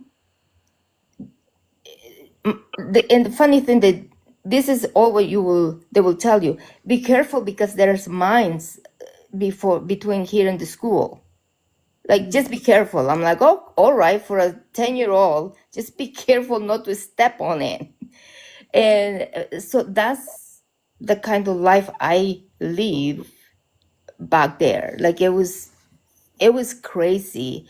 And like, during those times, even if you have the money, there is nothing coming into the country. There is no medications. There is no food. There is no, like, it's just a different world. It's and it's scary. It's an awful place to grow up. So, having to face the kind of social problems that you faced in El Salvador doesn't even come close to what people complain about in Canada. No, not at all. Not at all. And so for someone like myself that, when I deal with social problems, even with the social problem level of social worker that I was, understood that we still are better than like 95% of the countries. We're one of the G7, one of the lucky 7 out of 197 countries. That's right. And so I just thought, I don't understand why that can't be acknowledged and still work on improving our system from within. But to start doing the oppression kink is what I called it. Remember when people who, when mask mandates were out and then they compared themselves to women who wear the hijab, what? Like, or when they, I remember the reconciliation and Every Child Matters, when that first happened, and the discovery of the 250 bodies at the Williams Lake residential school, and that the people related to the convoy work were going around in orange t-shirts and driving in front of schools, honking their horns and stuff. Like, just stop. You guys have this, you want to wear the oppression cloak to make us feel empathy and sympathy for you, but what they didn't understand, or I hope they didn't understand, and it wasn't purposeful, is that you're harming the groups that you are allying yourself with, because nobody invited you in to be their ally in those situations. You just took it. Yeah. And Like, I mean, during that time, the way I took it with my experience was, it's better to be safe than sorry, right? And it was like, nobody really knew about what was the whole thing. And so I didn't take it the way the convoy took it, that they have taken my rights. I saw it like there be an extra precaution. That's it. yeah. End of the story. It's going to pass. Because I have lived through this so many times that it's like you just have to put your, tell yourself, well, it's going to pass. It's not going to last forever. But right now we're in survival mode. We're going to be careful, and that's it. Nobody's taking your rights. They're coming back. But that's growing up where I grew up, where they really take your rights away, where you have your saying doesn't mean anything. So I'm really unfamiliar, on a deep dive of some of these world stories like El Salvador and Venezuela. Did you, as a person growing up, have political conversations in the sense that you understood there was a constitution or a charter? Did that exist within your country? okay, because it was a civil war, right? Okay. So it was just how this started, to take you back to 1930 and the early 1900s, was that there was some families from Spain, and they don't like people talking about this online. They get very defensive when you bring it up, but it's the truth. Okay, there was these families from Spain that wanted this land, and this land was where the coffee is a coffee town, right? So what they did, and my grandmother died in that place. They own farms, coffee farms. So the Spanish came and they did a killing of the town, like everybody, like you can look it online. And Massacred them. that's how all it started. So and then the farmers got together and said, we have to unite and fight because they will keep coming and take our land. So by the 80s, they were well put together and they were able to fight the government, who was from Spain, and they're put there by people, right? Like, it's not a democracy. So that's how all it started. And then by the 80s, we got a full-blown war going on. Now, these people who you can see now flashing in your YouTube page or whatever, of the jails in El Salvador full of tattoos. I know, and I was with Bukele on, yes, we need to clean the streets. They have gone way too far. They're killing people. They're harming. They're not good for society. Mm-hmm. I understand that there was a part of it that needed to be, I don't know how you say it, put in jail. Some legit social problems that you felt the government sort of had, you would look to them to solve that problem. Yes, but But when I, as a Salvadorian, see them in those white underwears and chuckles and the way they're treated, I myself, being a Gen X, growing up in the war, I know they're my age and they are victims. They grew up without parents, without their mom, without their dad. They probably were fighting the war. And when that stopped, they were useless. They couldn't fight for anything, so they didn't have any skills. So I understand that some of them needed to be taken away from the streets because El Salvador needs to go on. But I really don't like where Bukele has taken it, and it has make it a problem where it's like anybody can just go if it has a tattoo. Where this guy from the States is there and they won't let him come back to the States. Because I have a son who's 30 years old who needs to travel to the US. And I am fearless of if they cut him just for having a Spanish name and he has a tattoo that is a cross, but he went to university here in Canada. He was born in Canada. But it's scary. So, we can see these people as the worst, or we can have compassion and say, why did you become like this? And see that they also are people and they need help. And probably, yes, they need to be in jail if they have killed people. So can I ask, so when the convoy happened and you seen, what would be, I guess, an overstatement to how people were feeling their own level of oppression, because Canada, we've never experienced anything close to what you've had to deal with. And you don't have to answer this question, but were you re-traumatized, or were there triggers that happened, that brought the fear of your early life kind of crushing back in on you because of the threat that was going on? Or overall, did you feel still, because you were in Canada, you didn't need to, that didn't happen? No, when I saw it, I thought this is very scary. Okay. And as I always go deeper into why are they doing this, I first thought, well, they had never have anybody telling them you cannot do this for a period of time. Mm-hmm. Not even their parents, to some of them. So never mind the government. So for them, it was going to be a trauma just for somebody to tell them wear a mask and do this for a period of time until we know better. But when I saw going on and on and on and roasting pigs and all the stuff that they did, I thought we were in trouble. And when I heard, I don't remember the names of the people, but some of them went to jail, who were in the convoy.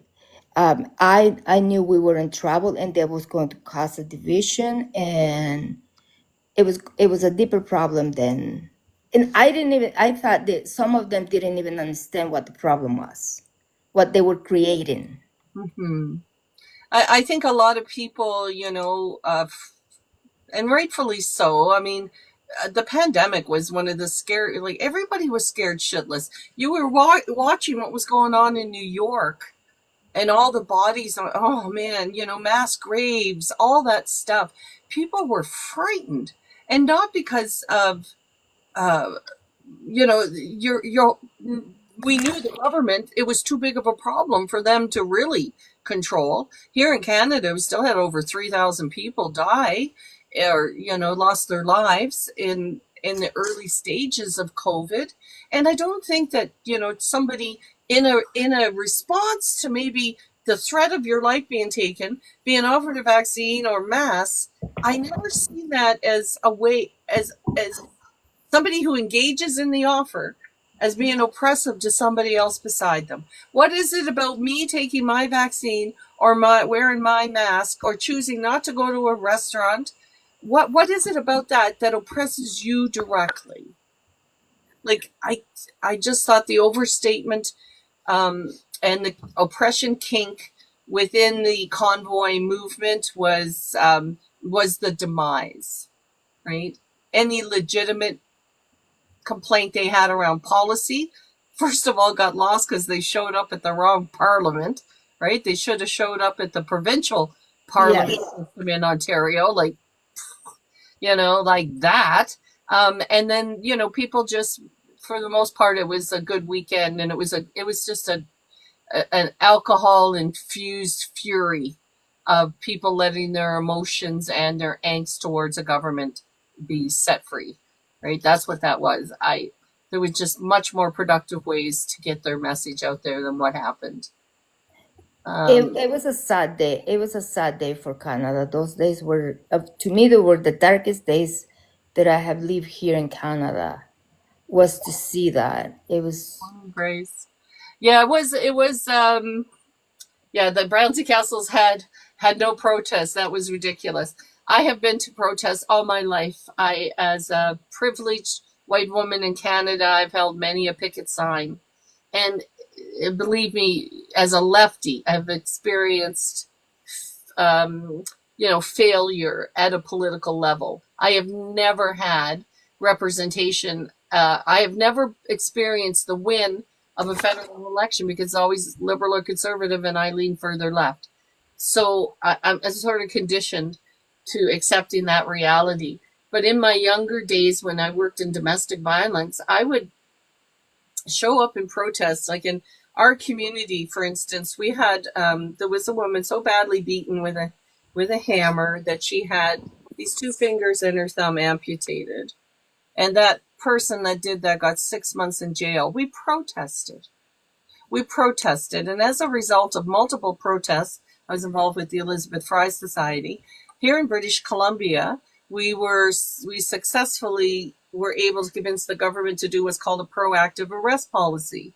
So they changed the laws that if RCMP showed up and there was evidence of violence, the victim didn't necessarily have to be the one to press the charges to move a charge forward. We see you have bruises all over your body. We see the furniture all busted up. We're going to take away the person who did this. That was called a proactive arrest policy. As a result, two things happened. It made it look like crime was up in our province because they started to actually track it better, and they started having more, the same domestic violence was occurring, but they were arresting for it more. So statistically, it looked like there was more domestic violence because of the law being put in place, which wasn't true. They took that law and they rescinded it under the Liberal government, the Christy Clark, Gordon Campbell government. So I have experienced protesting and winning, because when that law went into place, we all celebrated it. And then it was taken away. And as far as I know, it hasn't been put back in place yesterday. So, but I didn't go out and blockade a place. We stood on the corner with our placards. We stood in front of the courthouses. And we will show up at elections. But we're not going to take it to the point of violence, which is what the convoy did. So they lost my support. That's right. That's right. They just went. I don't know. They did many things wrong. They could have a point and do it in the right way, I think. But they took so long. They didn't care about the people in downtown. There was a lot of things that went wrong with the convoy. Well, Jason here, we got a little bit of a fucker in the comment section. Jason says there's 17 people in Canada listening to this for a reason, 17 out of 40. And yet Jason is one of those 17. Thank you very much for your support, for boosting the algorithm. Let's try to get the live out there. Tapping is clapping. Let's get more people in the room. This is a great conversation. This is a conversation about what oppression really looks like, and that all the oppression king far-right conservatives can just go beat her on this one, right? Right. Yeah, it's just ridiculous. I don't want to end our conversation, Anna. I wouldn't even mind having you. My show for the Beaver Network is called Finding Your Own Damn Way. Have it every Thursday at 1 o'clock. I would love to have you on as a guest and explore your story a little more deeper. Um, my show, I bring a guest on and have 15 minutes to 30 minutes of conversation like what we're having right now, just two of us in a room. And then people can come in and add comments and critiques, and keep that in mind, Anna. I would love to. I would love to, because I think especially right now, which I'll like El Salvador is being on the news all the time. And I think that, I know most people don't even know where El Salvador is, and they don't know why are those jails there and why are they created and what happened to those people. And I think that somebody needs to talk about it, and I would love to be on your show for sure. Great. I just want to continue. Jason is trying to justify, he's in here being an absolute ass. And then he's trying to say, but I'm a good guy because I'm a union rep. Or what was the other thing you said? We're just bragging. Oh, whatever. You're no union rep. You're no lefty. What you are is just somebody coming in here that's boosted my algorithm. So thank you very much for your support, Jason. But if you get to be too, it gets boring when you're just slamming out, the same thing. And it's logins. Yeah. So I'll just let you have your voice here for a little while, help support the algorithm. I mean, it is only 7:00 in the morning where I'm at, and there is lots of political conversations going on across Canada. Jason, have you got anything to say that's policy related? You want to shift the conversation instead of it being insulting? Come on up and, make your voice heard. We welcome dissenting voices up here. I feel pretty strong in my ability to, kind of support my opinions and biases. Do you? Or are you just comfortable in the comment section? You don't like what you do. I think you're Whatever. Anyway, it's time to dump Jason. Let's give him the good old boot. Let's give him the good old. Oh, I thought I had muted you. Oh, there we go. We'll put you on mute for a little while. See if that fixes you. Anyways, if you don't mind, when you're looking at, okay, so you come to the table. Your vote is obviously going to be influenced by your past, as everyone's is. So when you first came to Canada, how did you get introduced? Like, how young were you, first of all? And then how did you learn about our political system? Okay, so I came into Canada, I was 14 years old. Mm-hmm. I was pregnant. I have in El Salvador, with the 12-year war, my schooling was grade 3.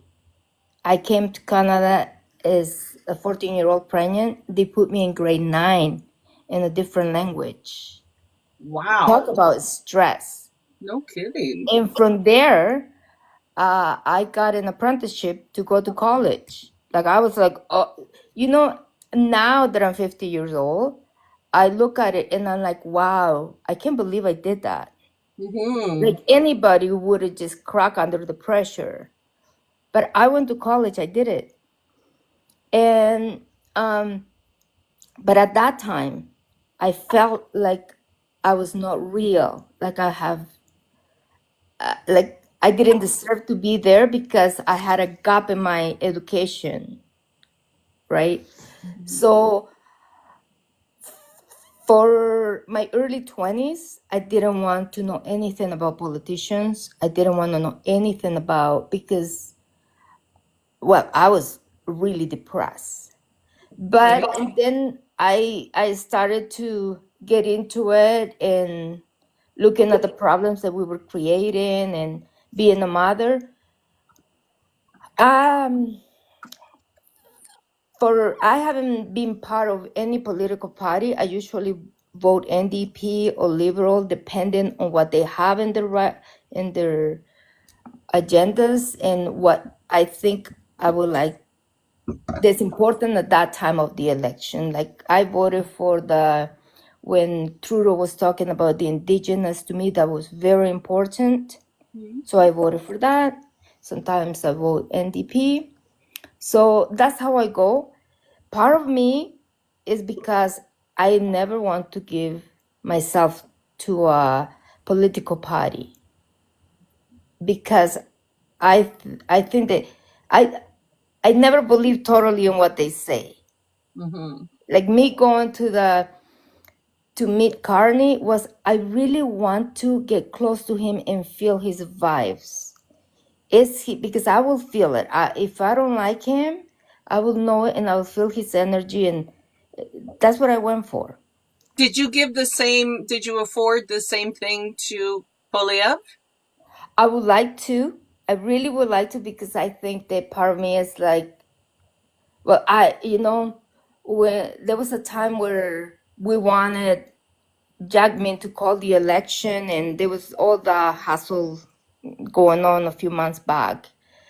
And I was like, well, I can't vote liberal, and I don't want to vote NDP at that moment, right? And I was like, but I can't vote for him. I can't. And there was a moment that I told my son, I said, I think I will have to vote if those my options. And I'm like, I feel really weird right now, you know. Mm-hmm. So I had never wanted to be part of one party. I want always to be free to see what is the problem at that moment and is a solution. So Well, I thank you for sharing, because as somebody who leans to the left and normally votes NDP, that was very destabilizing to me. In terms of a step taken by the party I would naturally kind of lend my vote to, even though they never, they don't necessarily get elected. But to me, that was, that was a strategic step that I couldn't understand and didn't seem to fit with what, an NDPer would do. I want to welcome Salish Warrior. Thank you for coming up into the live. Good morning. Good morning. Good morning. Happy election day. good morning. Finally here. Yeah. And just to do some housekeeping things, are you on at 12? Is it 12? I'm on at, I believe, right after you, or right after you're done. Oh, And so then you're coming up. Sorry, I don't have the schedule here in front of me. So you're taking over right at 9 then? Right at 9. Yeah, I'll have to send you the email verification again. Okay. All right. We'll get that all clicking. Make sure that. But and I don't know if you know Salish Warrior. This is Anna Salish Warrior. Anna is from Ontario and has come from El Salvador and understands what fucking oppression is, and has a unique perspective in the way she viewed, brings that to the table in terms of how she viewed what went down with the convoy, how our, tiny Trump is at the helm now, and how his, walking beside really, let's just say, Diaglion and some of those far right extremist groups that could bring to Canada the kind of violence that other countries have been experiencing that we truly do not experience here in Canada. Salish, while you're here, have you got some opinions on what happened in Vancouver this weekend? Unfortunately, I'm just catching up on that. My personal opinion, from what I know and what I've been told, from what I've heard, I do believe it is a Caucasian conservative that is unhappy with our immigration laws and decided to take things into their own hands. It's somebody with some mental health issues who's Asian. They actually are they? Yeah, the citizen. It's a mental health. They've had a lot of contact, multiple touches with the RCMP / mental health care system. No arrest records, so they're not this catch and release conversation that I'm sure is going to be part of, the way that it gets framed. So it kind of looks right now. Although who knows at first, right? At first, when that happens, what's our first thoughts here in Canada, considering the state of the politics in the United States and here, right? Well, I mean, clearly. Sorry. my first thought was, oh, my first thought was that it was something worse than what it turned out to be. And my first thought was also, who doesn't have security clearance? That if Canada indeed was under a true threat that way, from a TERR situation, we wouldn't have all boots on deck, would we? No. Because we have somebody without a security clearance that's just about possibly going to be elected our prime minister, and then we'll have no need to get one. Is my understanding. They can't force them to get one at that point, or maybe you can. But anyway, it is somebody who has a mental health background, who is Asian, not Filipino though. And when the car finally stopped, the crowd grabbed him and held him till the police showed up. And I've seen the video of him and everything. I'm glad it isn't the 911 event kind of, but this is still, got to dig deeper into the story. This pretty radicalized, violent way. What? Yeah, I honestly, I hadn't heard much about it because I've been working quite a bit over the weekend, but I just wanted to address Caustic Rivers' comment. He says, what's Carney doing with his security clearance? Well, at least Carney has applied for his security clearance and is working through his security clearance. I held a TTS or TTSC for a decade, so that's 2 terms. A top secret security clearance is a 5-year term. At the end of the 5 years, you have to reapply for it. You can be denied for it if you have done things that go against you being able to have that. I do not understand why Pierre does not get his. His argument is that it will be a liberal gag order. It has absolutely nothing to do with who you are in the government, which liberal, if you're liberal, conservative, NDP, none of that. It's not a gag order. You can still discuss that information with whoever else holds a top secret security clearance because they are privy to that information.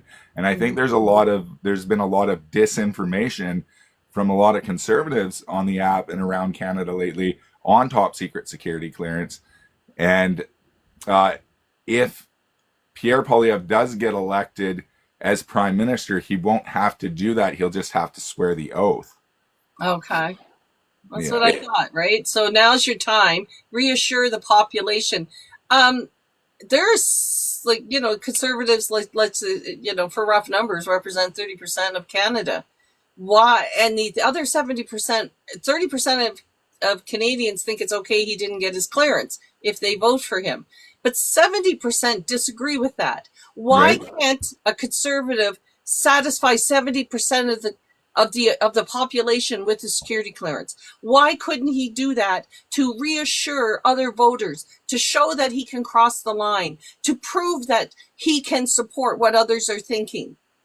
Nobody is going to gag. Nobody can gag that guy. Man, if we could gag that guy, man, we'd have, that would have been done. 70% of the population would have done that a long time ago. Oh, exactly. But we didn't get a chance to gag that guy, and that chance is today. One of my largest issues with Pierre Poilievre is he's literally been rallying for the last 6 years. I have never known a politician to quite literally go around the nation for 5-6 years previous to an election and hold rallies. There's only one man that I have ever heard of, well, 2 now, in the history of the world that have ran mass rallies prior to election, and he's doing it in the exact same style as that man did in 1935. Yeah. And I just don't understand why people can't see that this is an issue. The man has literally, the conservatives complain about Trudeau going on vacation. Well, Pierre Poilievre is living high on the hog as well, and quite literally just going around Canada having parties and having rallies and rallying people up and getting them disturbed and causing divide. And it's beyond me. Normalized through the Trump rallying. And then you wonder why we think he's like him. The rallies is about that cult of personality, right? 100%. So developing and satisfying people's need to have that leader, right? And if you're a religious person, you come indoctrinated to the table, worshiping one God, following leaders, following religious elders, priests, whatever the figurehead is. You've come to the table preconditioned for that. And then you've got, part of Canada's, you're only supposed to be actively politicking during once you drop the writ to say the election cycle's on. So you don't exhaust people. So there isn't the chance to build this sort of cultist nature that we're experiencing now under the far right wing Conservative Party. There definitely has been this idolization of this person in ways I've never seen here in Canada. And I watched Trudeau get idolized when he was elected, especially in 2015 with the sunny days and all the ways that way. I seen sort of that happening as well. But it never was, it was more of an organic event built around an election cycle, not something that was, you didn't see Trudeau out doing rallies all the time instead of being at his job, the way Tiny Trump's out there doing rallies all the time instead of being at his job. No wonder he's at risk of losing his own seat in his riding, because who's there doing the boots on the ground work when he's out across Canada trying to get the West to turn into, he's succeeded, having conservatism take over Saskatchewan, Alberta, and British Columbia. Right. He's done a lot of work out here, right? What you reading about, Salish? Oh, I'm just reading the comments here, and it's just like the delusion is unreal. Trudeau didn't do shit. Okay, Northern Liberty, I am Indigenous and I am a veteran. Trudeau did many, many, many things for me. Trudeau was the first person to touch on truth and reconciliation. Trudeau was the first person that dealt with the water crises on our reserves and brought clean water to many, many, many of our reserves. As a veteran, Trudeau opened up all my VA's offices that Pierre Poilievre and Stephen Harper closed. As a veteran, when I retired, I was given nothing. Pierre Poilievre got his excuse my language, Pierre Poilievre got his pension while he cut mine and every other fucking veterans like mine. I served this country for 16 years. When I left this country, all of my benefits were cut. All of my VA's offices were closed. My pension was gone. I had no help medically. And unlike Pat King, I actually did get injured in my leg and almost had my leg blown off in Afghanistan. Thank you for your service. And the government the conservative government did absolutely nothing. I went to Afghanistan with Korea War era equipment because Stephen Harper spent less than 1% of the budget on the Canadian military. And that is why I will never vote conservatives. Conservatives don't give a shit about anybody but white Anglo-Saxon Christian. And that is it. Sorry. I get heated with that because people continuously talk about what did Trudeau do? What did Trudeau do? And as an Indigenous and a veteran man, he did many, many, many things for me. And all they can say is the fact that Trudeau used the line that you're asking for more than we can give.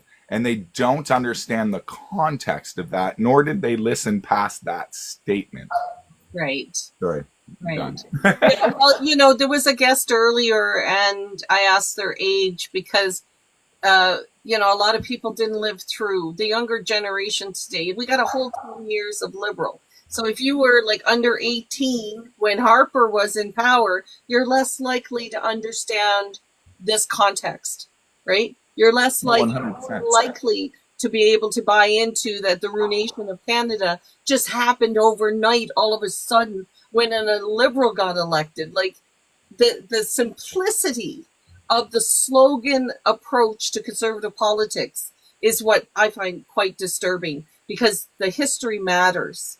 It's the same with our housing. Little tiny Trump, Pierre Poilievre, he was housing minister when they sold 800,000 subsidized units. 800,000. units were sold into the developers' hands.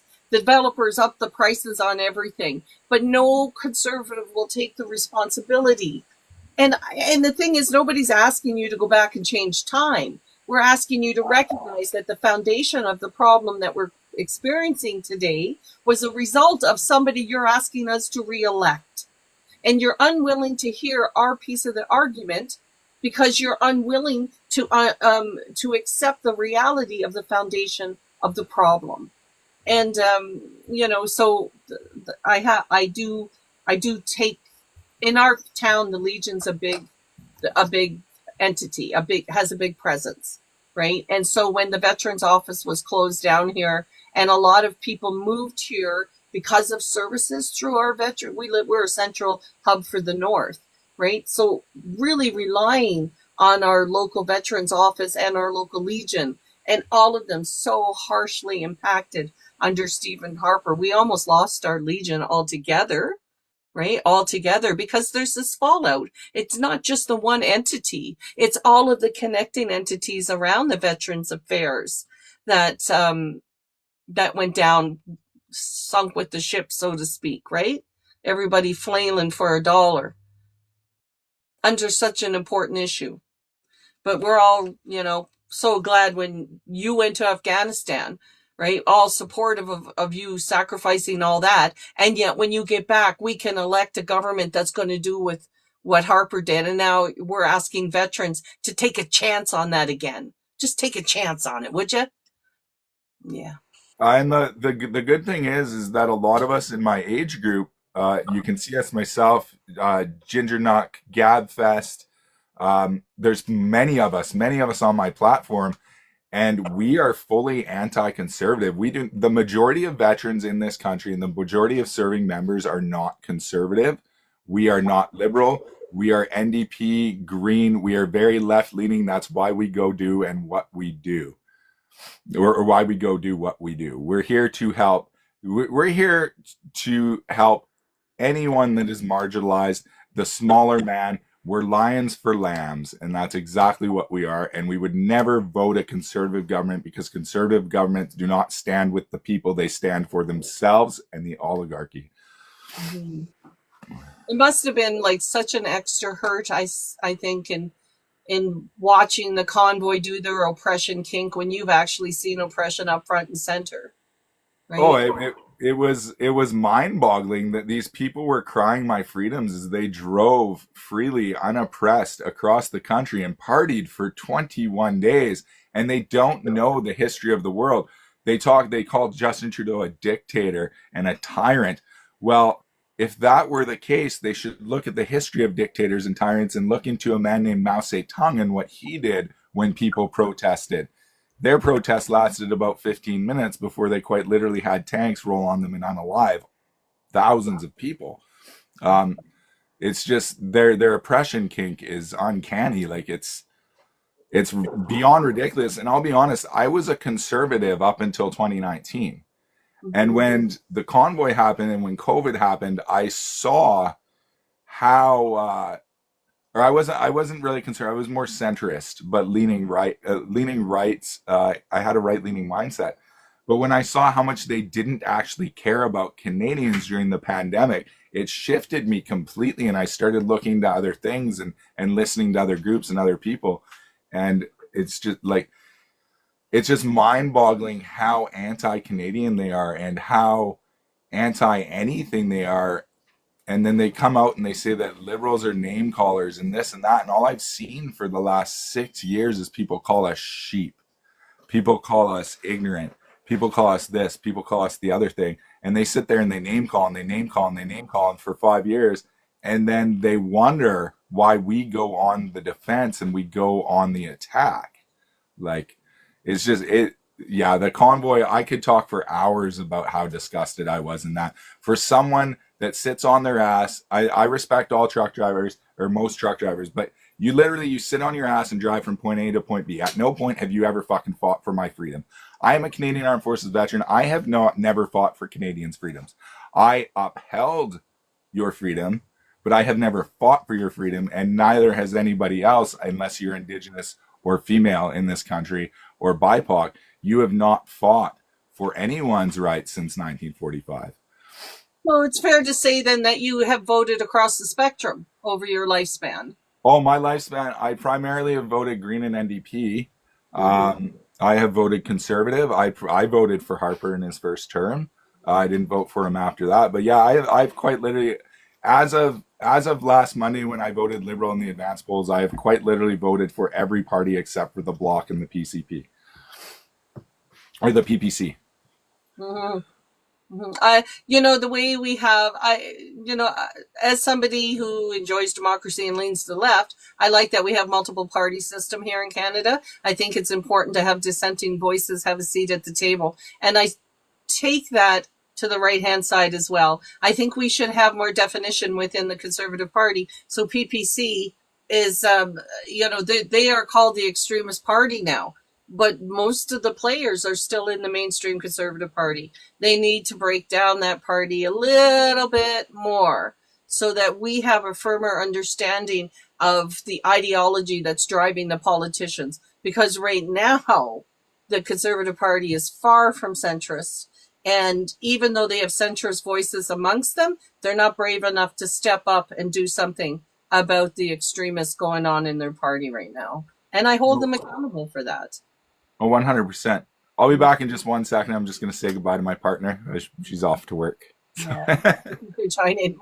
I'll appreciate it when you get back. Anybody else want to come up and join the conversation? We have 40 people in the room at this point. Talk about a fluctuation in numbers, and I know that has to do with the guests. But it's early morning out here in the west side of the world, and it's all things political. What is it Robin Williams says? Good morning, Canada!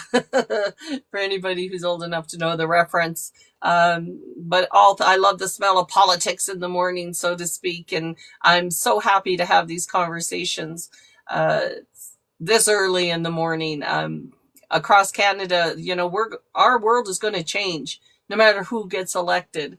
People say we're, early voting, for instance, over 7 million people showed up. That's 25% of the eligible electorate showed up early. And that usually indicates a need for a change. But what I think conservatives who are all excited that change is going to be them don't understand just how much the Liberal Party has changed in putting in the leader that they did.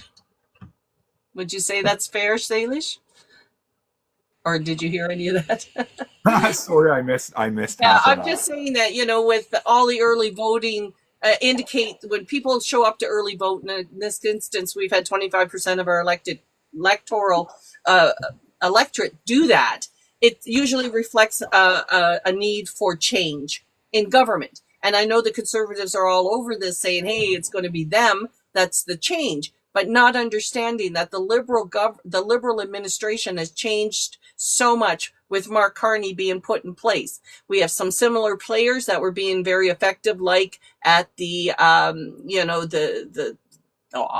free trade agreement with Trump that's falling apart right now. Keep those players in place. They kept the strong team members, but there's also enough change that I think that's what's motivating the 7 million people that got out to vote early, because change is going to happen whether it's the Liberal or the Conservative that are brought in right now. Well, I 100% agree, and it is a big change. And I think a lot of people, when Carney got elected, I think Pierre Poilievre shot himself in the foot. Oh, I guess I can't really say that on here, but Pierre Poilievre lost the election the day Justin Trudeau resigned. Yes. And I've been saying that since day one. As soon as that was his only win. That was his only way to win, was to have Justin Trudeau in power. And when Justin Trudeau stepped down and Carney stepped up, Pierre was done. And we saw it. And I believe it was 7.8 million Canadians went to the advance polls.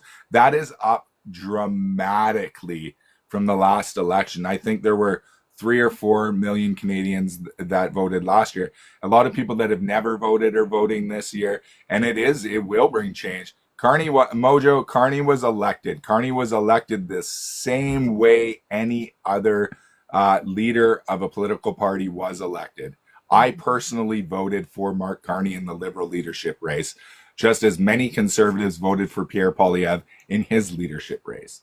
If you don't understand how civics work, That is not a problem with us. That is a problem with you. Please get educated. Please understand how civics works, how political science works, and how our first past the poll system works. It is not a good system, but you must understand how it works to properly vote.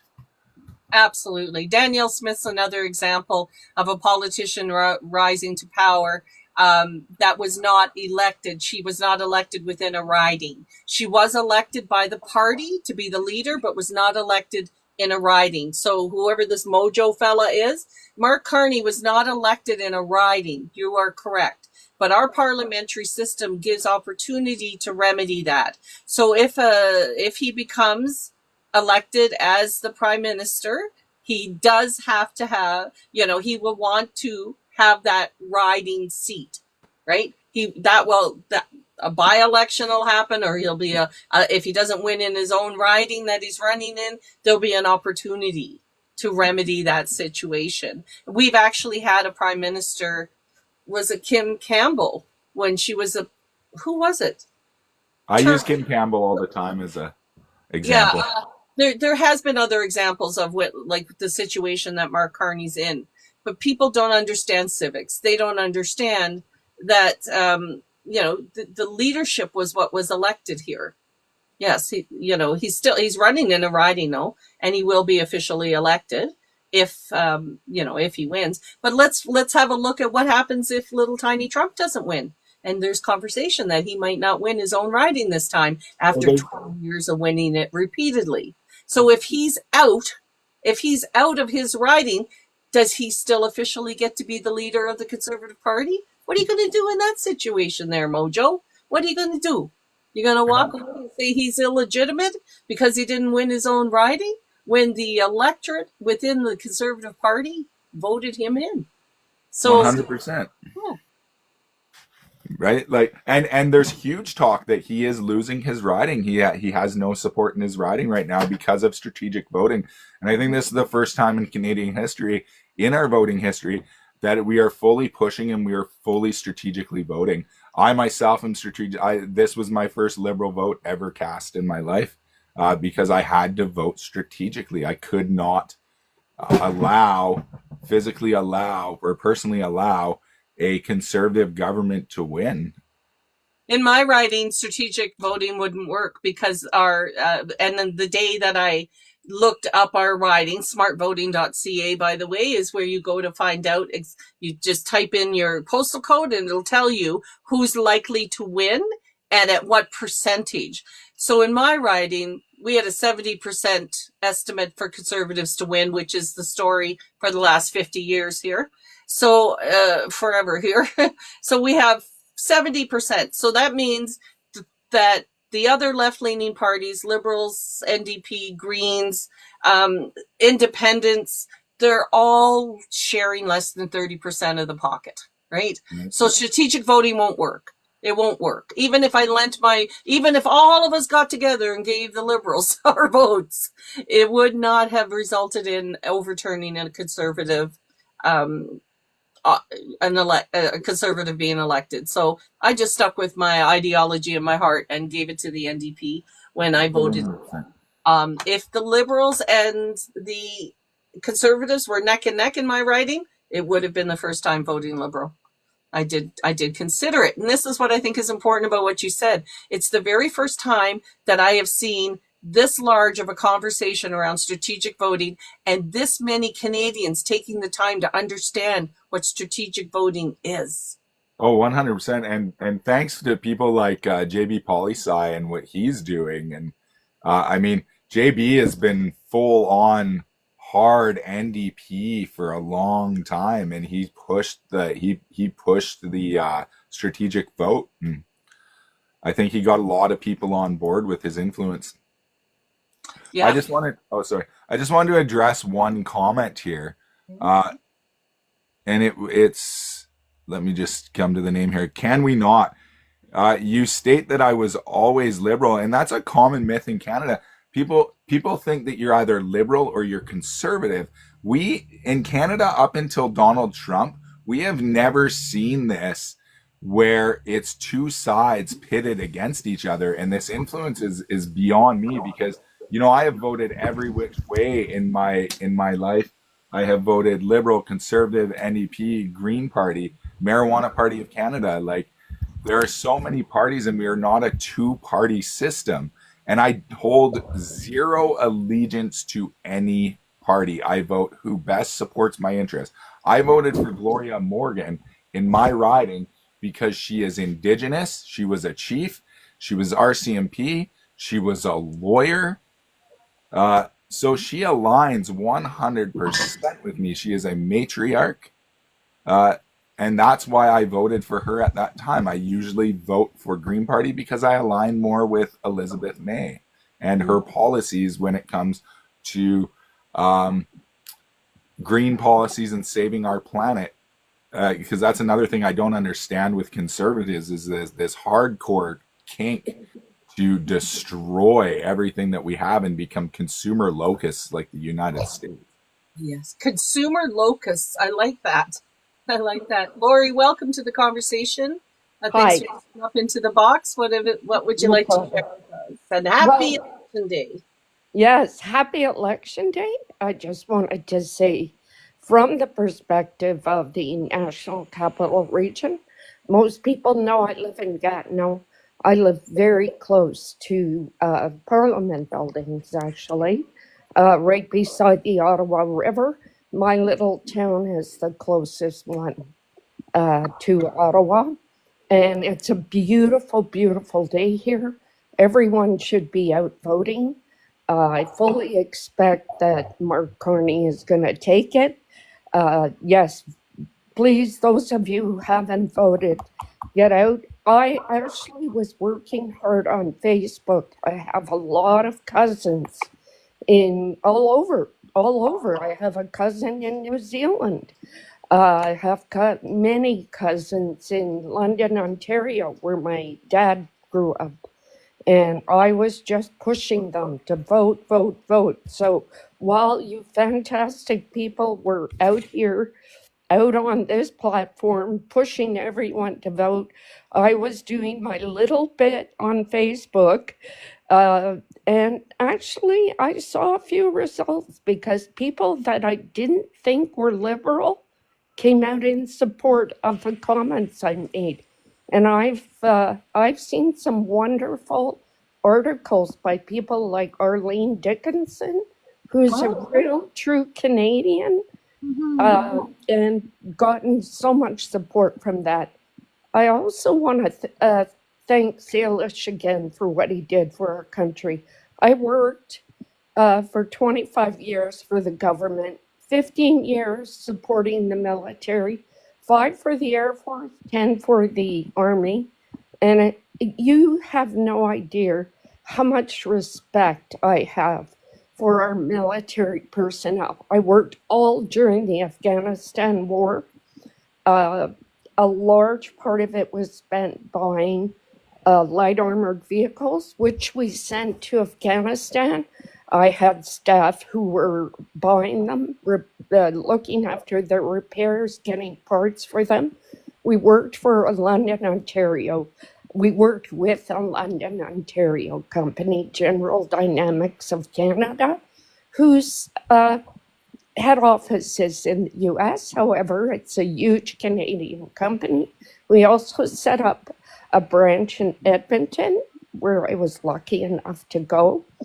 And I saw things I would never have wanted to go through what you went through. So thank you, all the military people out there. You are amazing. Canadian soldiers are amazing. I traveled with them. I went to Washington with them. I went to Phoenix with them, where they warned me not to walk out in the street alone because it's an open carry state. They protected me. They looked after me. They respected me. And I really have much admiration for that. I also worked with great women. So that's a lot of what I wanted to start with. And people are out voting here like crazy. I'm in a liberal red zone, but I've in the past voted conservative. many, many years ago. And now I'm liberal. I almost went NDP, but now I'm a devoted liberal follower because I think Mark Carney definitely is the person we need. We just can't have our conservative opposition leader in power. I have not seen him here walking around the Capitol, but he's got his beautiful home, which is bigger than the Prime Minister's home. And it really is kind of disgusting to see that, where the Prime Minister was willing to take a lesser home, and he's out there spending our money left, right, and center with his beautiful home, traveling around the country with all his family, spending our money. There's a different perspective from where I'm sitting because I've seen this. I travel Sussex Street, where all the government properties are, Governor General's house, the PM's house, for years and years, 12 years, when I went to golf, when I went to play golf every week. And really, Pierre had it good, and I'm hoping he misses that. And I hope he realizes what he's going to miss out on. So I see Super Gran is here, so she might want I wanted to welcome Super Granny to the Welcome. conversation.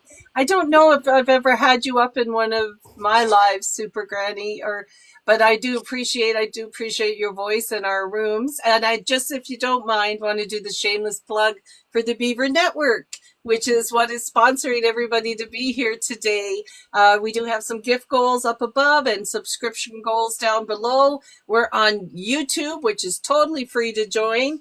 But all the emotional work that our hosts put out is where our gifts are going to be shared. So just so you know where your gifts are going to, there's 14 beavers on the go right now. So we're going to have a full election day marathon today. Salish Warrior is part of that. He's part of the Beaver Network now.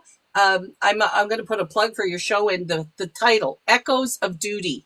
What a perfect title for your conversation. So Super Gran, please join the conversation and offer what you got to say.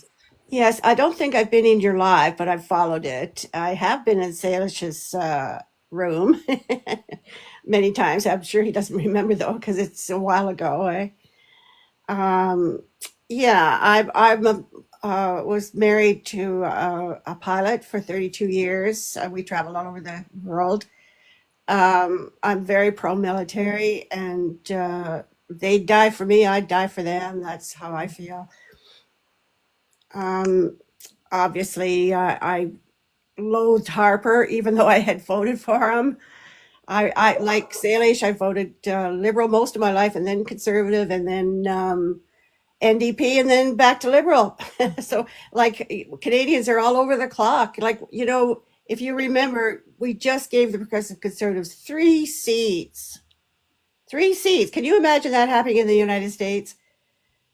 Canadians are different. We're different politically. And the war is different this time. Boots on the ground and fighting with guns and the violent stuff is not what's upon us right now. Our war is economic. And I believe the best leader is Mark Carney because of his economic background.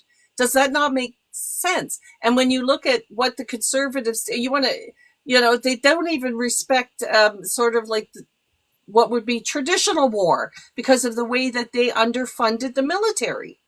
And that was my biggest complaint. Like, I joined the Conservative Party under Preston Manning because I was concerned about the lack of opposition, and we need a strong opposition.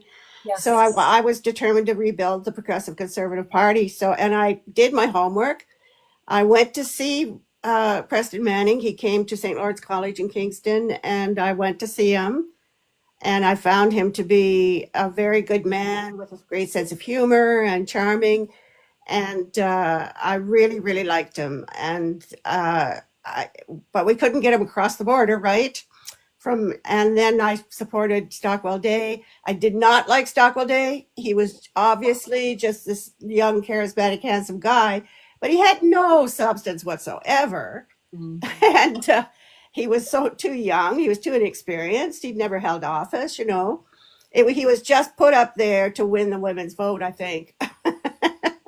So I was not at all surprised, you know, that he didn't make it. And then Harper came along, and Trudeau that way.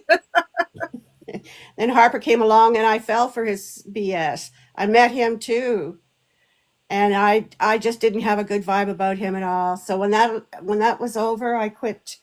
I had worked really hard those years. I was on the board of directors. I ran a campaign. I found candidates, local candidates, and I worked my ass off, right? And And I asked you if any of your involvement with, because the players you're mentioning, Preston Manning, Stephen Harper, the Christian piece, where did that fit with you in terms of where your vote was lying with them? well, I wasn't a Christian, right? Okay. But So that wasn't part of your decision-making process with those particular politicians? absolutely not. Okay. But Just- I'm not anti-religion. You know, it's not for me. I don't believe in structured religion. I have spirituality, and but I believed in Preston Manning. I knew he was a good man. I just didn't know how extreme he was, or how extreme the Reform Party was. Yes, right? Extreme, and maybe not understanding where the religious piece fundamentally supported that. I just wanted to, there's somebody in the comments kind of spamming. They said that, I'm trying to find their comment here. Talking about Carney said he collapsed the UK economy. UK economy's thriving, and printed too much money. That's just lies. It's just myth. And a quick Google search will get that figured out for you there, whoever's typing that comment down. So the reason I ask about the vote with is because those particular players, you know, they do have a big evangelical background, that our culture war stuff we're trying to manage today all stems from. And so I was just wondering, you know, just if that made part. A lot of people say they make their decisions around conservative because of fiscal responsibility, right? Well, you see, that was why I'm actually more conservative, but I'm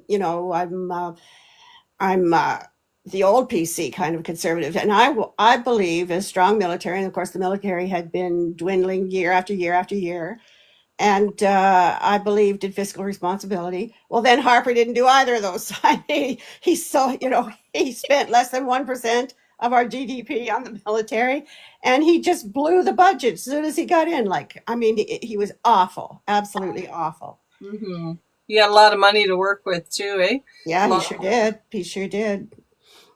All right, let me see who else is.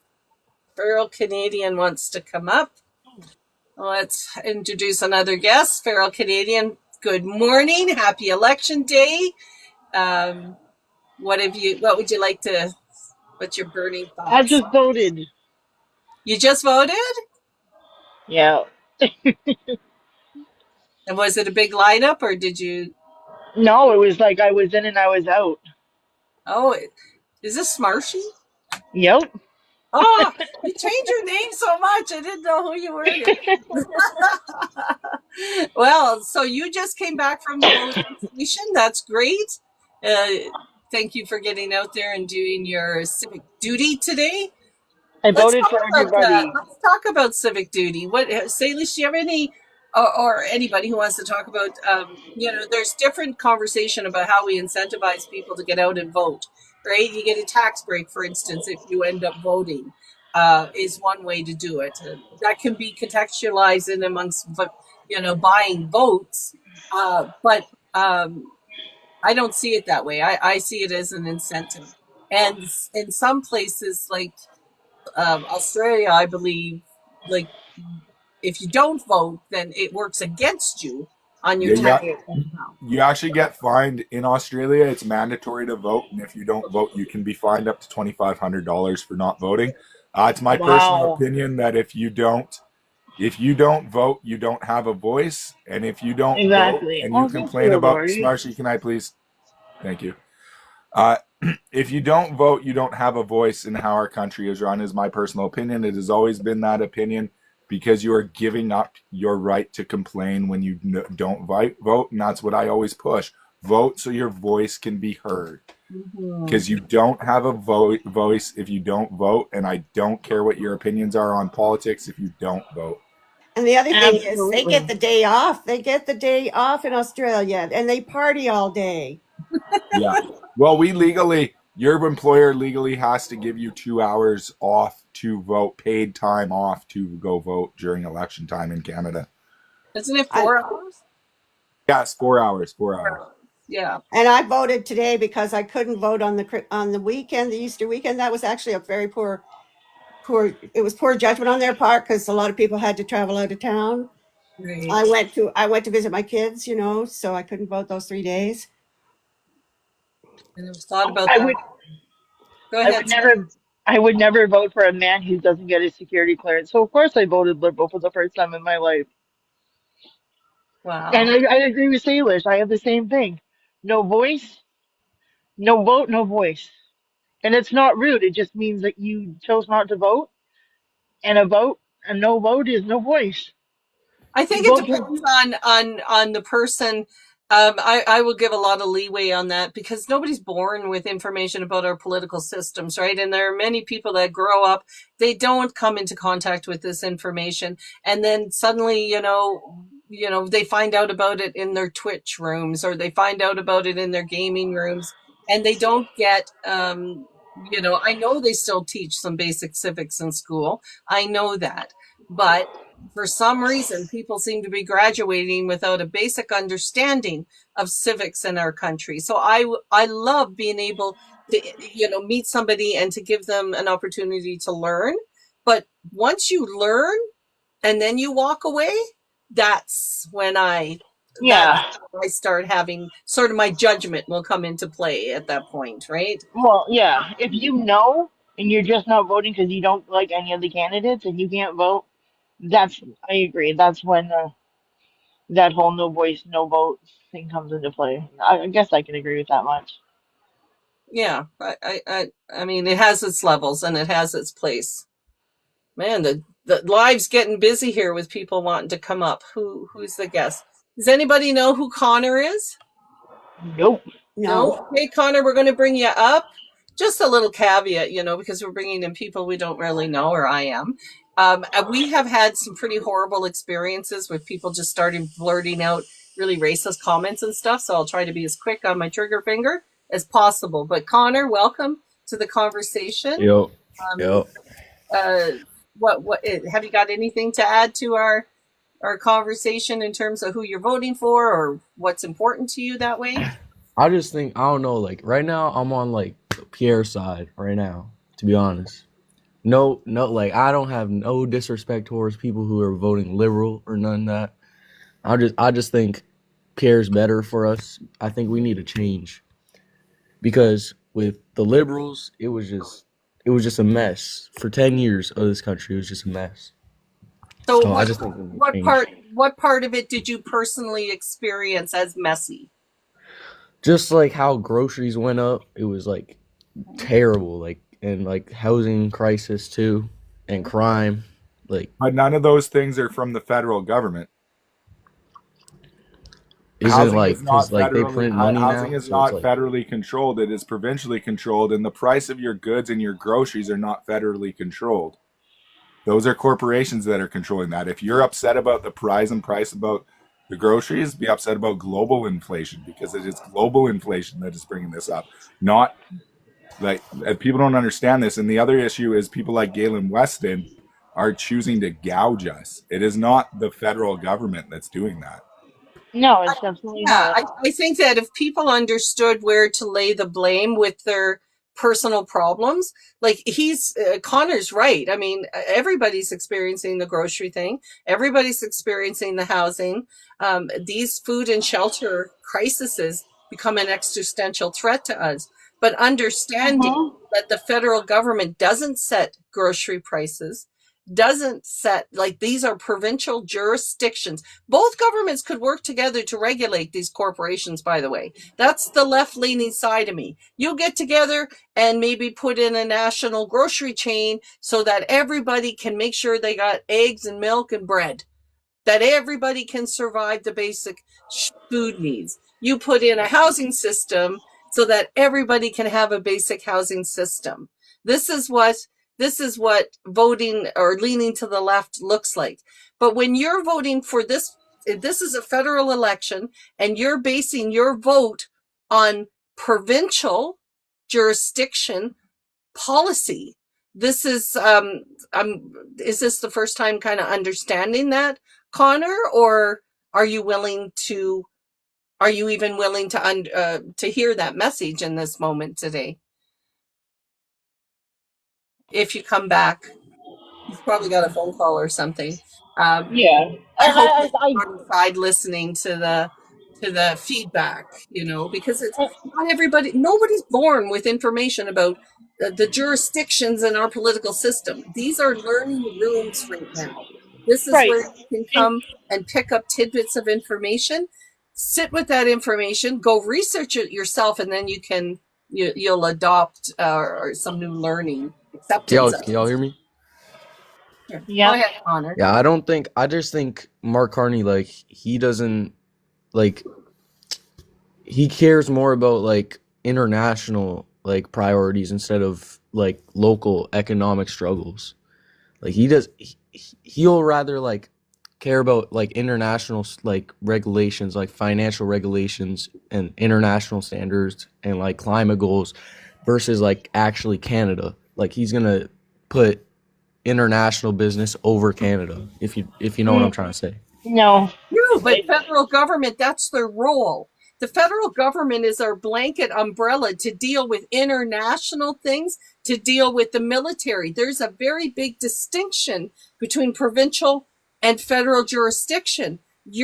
Federal is not, like what we just said earlier, it's not going to solve your food and shelter needs as much as your provincial governments would. We're hiring a government to fight our international battles right now, which is why Mark Carney is doing so well, because that fight is with Donald Trump right now, right? The fight is with the far right-wing administration in the United States that's affecting the world. So our federal government needs to be focused there. They need to focus on the military, which the Liberal government funded better than the Conservative government under Harper and Poilievre. He is the one running right now, and he's the one that voted to cut back military spending under Harper. But now he's asking us to believe that he would be the better captain to steer the ship during this economic battle that we're in. So you're right in thinking that Carney is dealing with international issues, but that's what federal governments do. That's what we're voting on today. Who would be our best international representative? Yeah, I just think Pierre is good at, like, deregulation and, like, monetary stability. Yeah, he is. You're true on that one. Absolutely, deregulate. Well, I think that would tame inflation. Deregulating our food system is what we have. Look at the food system currently in place that is allowing the price gouging through, like, Loblaws. Galen Weston's the big player. That system already exists. That system is already regulated. What regulation would make prices go down? If we didn't, we need more regulations to make prices go down, not deregulation. Because he'll oppose central bank interventions, like printing money. You don't have a money problem here in Canada. Can I ask him a question real quick, host? Sure. If you don't mind. Okay, so first off, he's been in office for 20 plus years. What has he done to help Canada in those 20 plus years? I'll listen.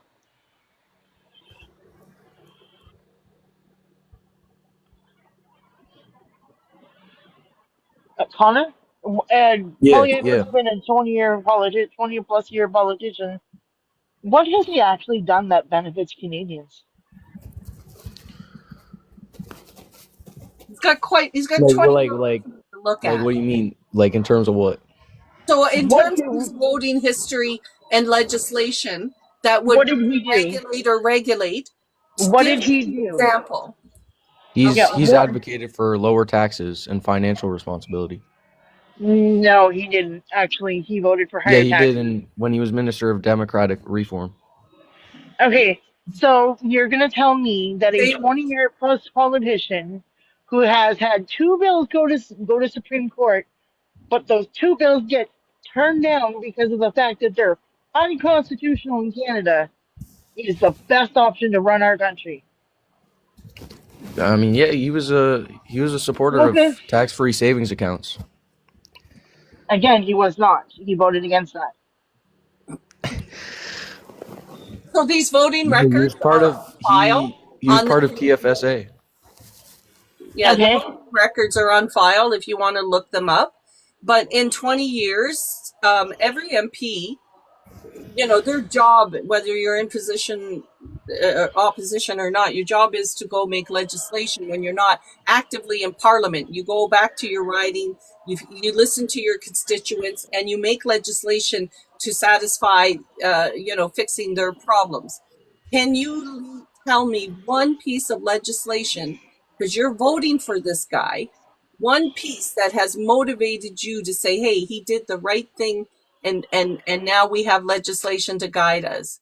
And he's dropped out of the conversation because he can't find even one thing. But yeah, Yeah. this is a problem, right? Salish, I wondered,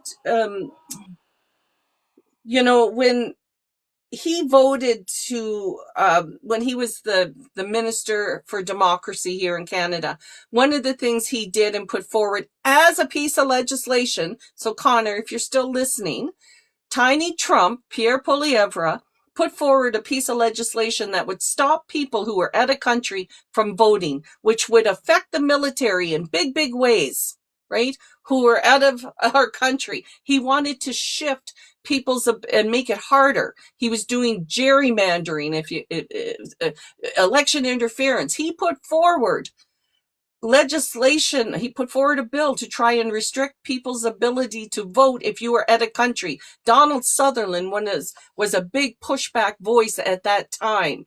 And Harper got so much grief that's why little tiny Trump got moved out of Minister of Housing, or out of Minister of Democracy, or Democratic. I think the Ministry for Democratic Reform they built a special ministry just for him, just to be able to do election shenanigans like this. So what is your opinion? Because that really affected military, did it not? It did, and I think it's absolutely ridiculous. If you're a Canadian citizen, it doesn't matter where you are at in the world. You should be allowed to vote. It's your right as a Canadian, and I think it's stripping you of your rights, and that's what conservatives do, is they strip people of their rights while they cry their freedom. I just wanted to address one comment on here from Amy. Oh, and now I forget what it was here. Just let me scroll back. Statistics and mathematics are completely contradictory to Amy's statement. Oh, they are 100%. That's what I was going to state. You're doing good. 100%. I have a brother, somebody in here has his name. I have a brother that's working down in Texas, big oil guy, long career, successful career. He's, reaping the rewards of his work, so to speak, that everybody who works just as hard should reap, but only oil and gas people deserve that, I guess. But anyway, he's down in Texas, and he's a really strong conservative. So if he elected Tiny Trump, he'd lose his vote because he was living in Texas working, right? He would be voting against his own best interest on this subject. Yeah. And that's one thing I wanted to address. Amy stated that Mark Carney didn't live in Canada for 20 years, so he shouldn't be the prime minister. And I stated that I had also lived outside of Canada. So when I served my country, I spent almost 16 years out of country. And she stated that, well, I shouldn't be a prime minister then.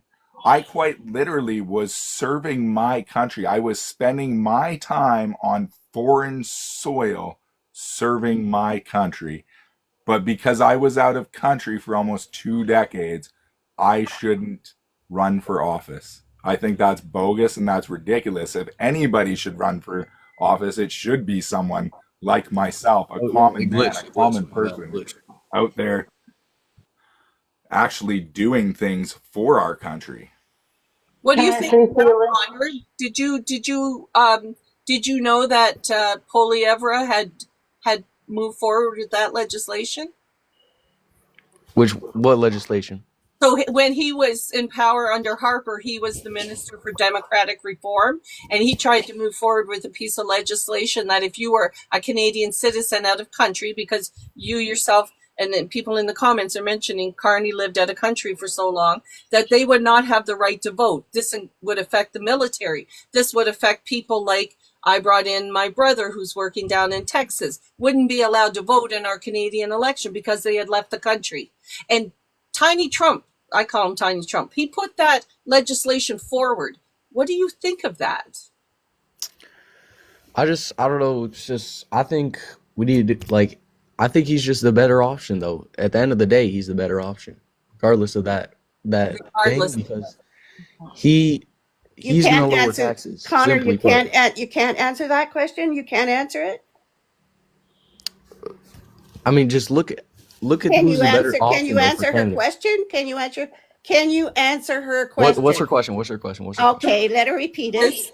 My question is, do you support that Tiny Trump, or Poilievre, sorry, I'm so used to calling him that Poilievre put forward legislation, because he hasn't had many pieces move forward in 20 years. But one of them that he did try to move forward was to prevent people who are out of country during an election cycle from voting.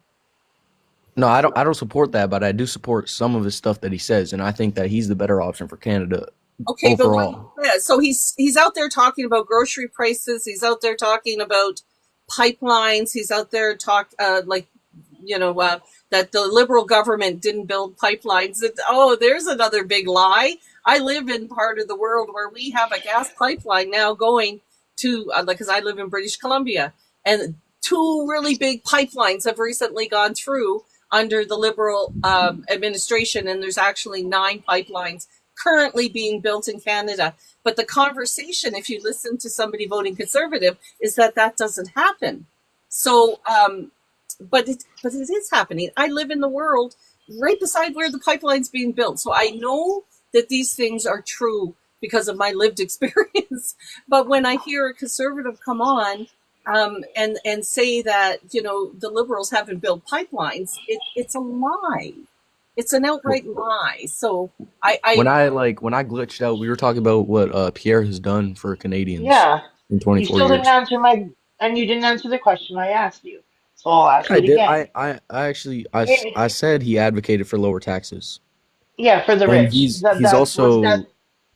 he voting introduced against actually the Federal Accountability Act. lower taxes for Canadians, because the tax rate was 22% under Stephen Harper.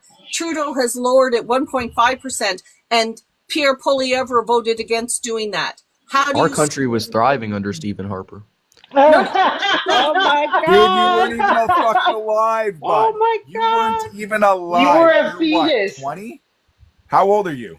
Did you see gas prices? Did you see How gas old are you? prices when How Stephen old are Harper you? was How prime old are minister? you? How old are you? How I old are served this you? country under Harper. Don't How fucking. old are How you? old are you? I'm You're like not 60 years enough to know old. shit. You're how I'm old? 60. I'm 60 You years don't- old. You don't, You're There's no I'm way. 60 years old. you don't understand how vocal cords work at 60. But you don't even sound Canadian. You sound but- American. Yeah, The you do bottom sound very line much is- American. The bottom line is that when it came to taxes, it's a good conversation. People are drawn to the Conservative conversation because of statements like, I want lower taxes for people. Don't we all? So when the Trudeau government came into play in 2015, when the personal income tax was 22%, and Trudeau lowered it to 20.5. So it lowered by 1.5 percentages, and Colvier voted against that.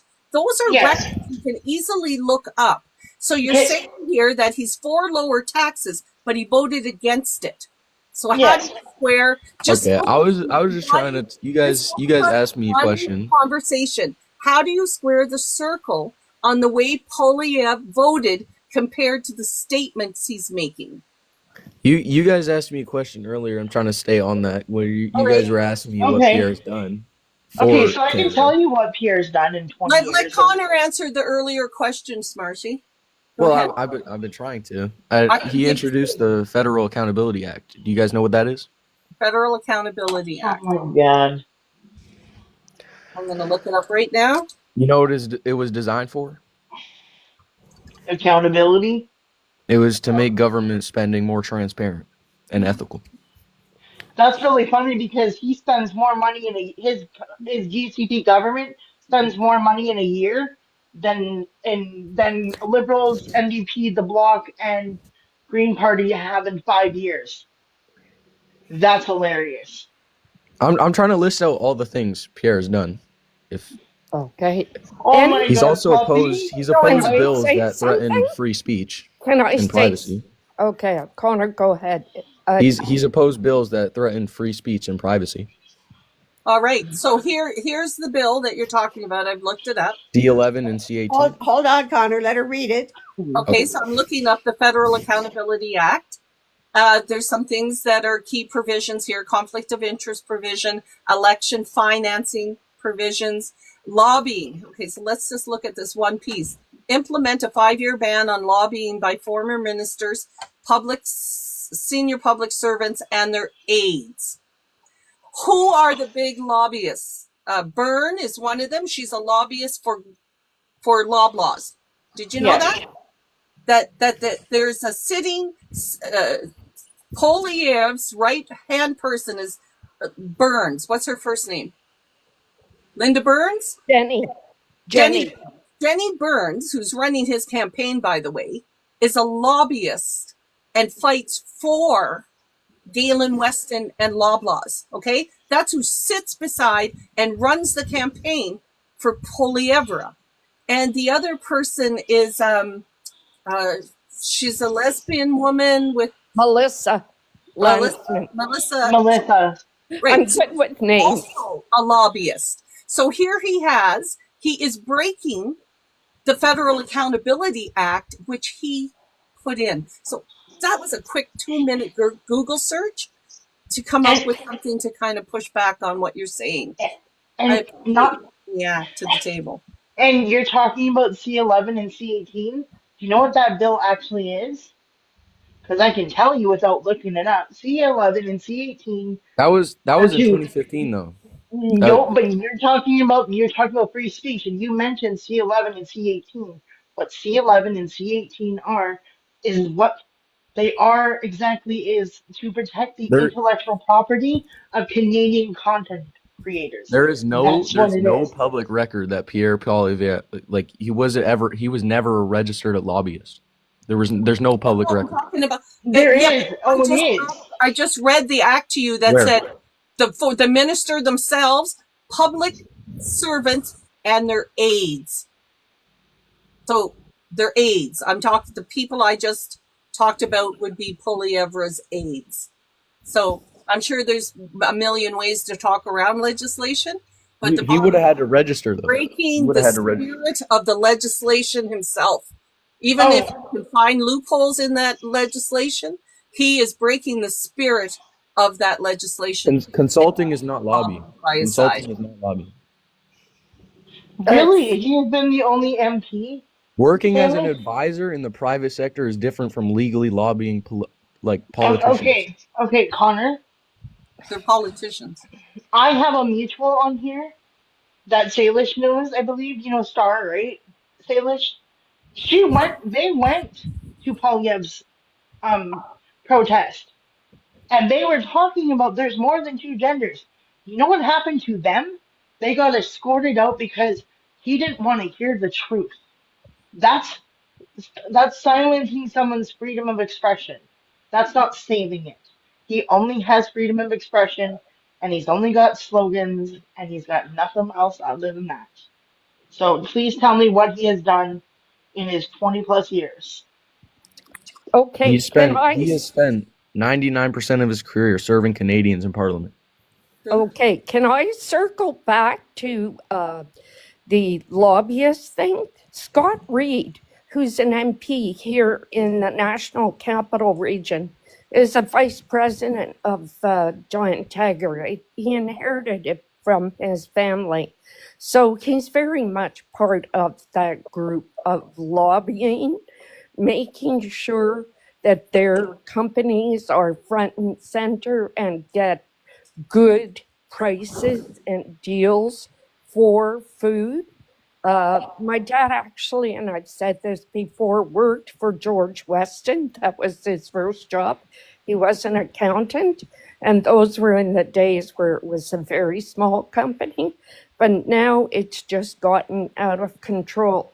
It didn't get to that size without the help of some very powerful politicians. And Why is chat hating on me, bro? I'm just here to no, it's debate. fine. Don't worry about the chat. Don't worry about I'm the not chat. mad at you. You're doing really well. Actually, you're being very respectful. You're also part of the demographic. You seem to be a young man, just like my nephews, who are voting for Pierre Poilievre. There is a large demographic of young men who are for Pierre Poilievre, and you seem to fit into that group of young people. And you know what? This country is built on people who voted different ways. I voted different ways in my lifetime. I've been around a long time, and I've lived in different provinces, and that's what we do here. We have the freedom to vote for whomever we want. And if you want to vote for Pierre Poilievre, that's your right. If I want to vote Liberal, that's my right.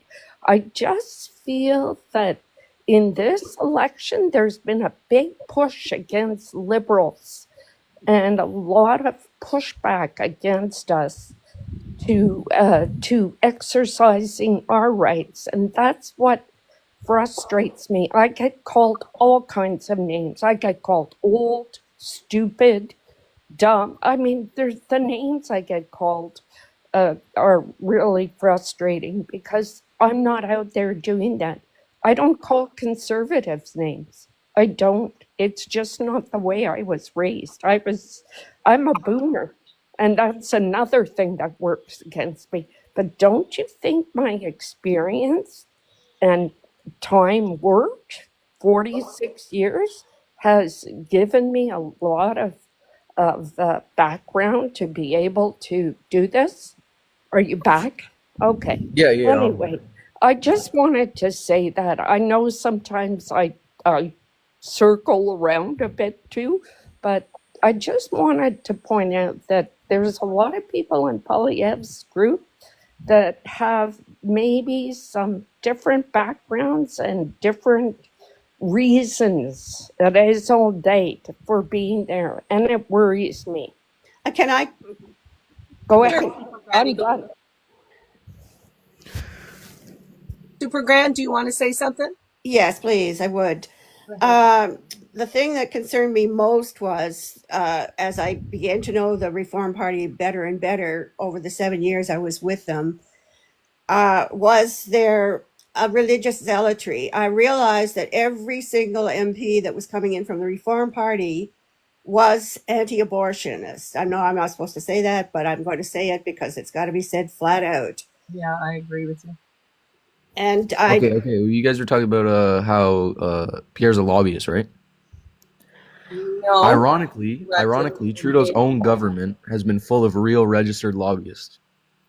Yeah, you have to register. It's a real position, right? Like, he is not currently a lobbyist because of the position that he's in.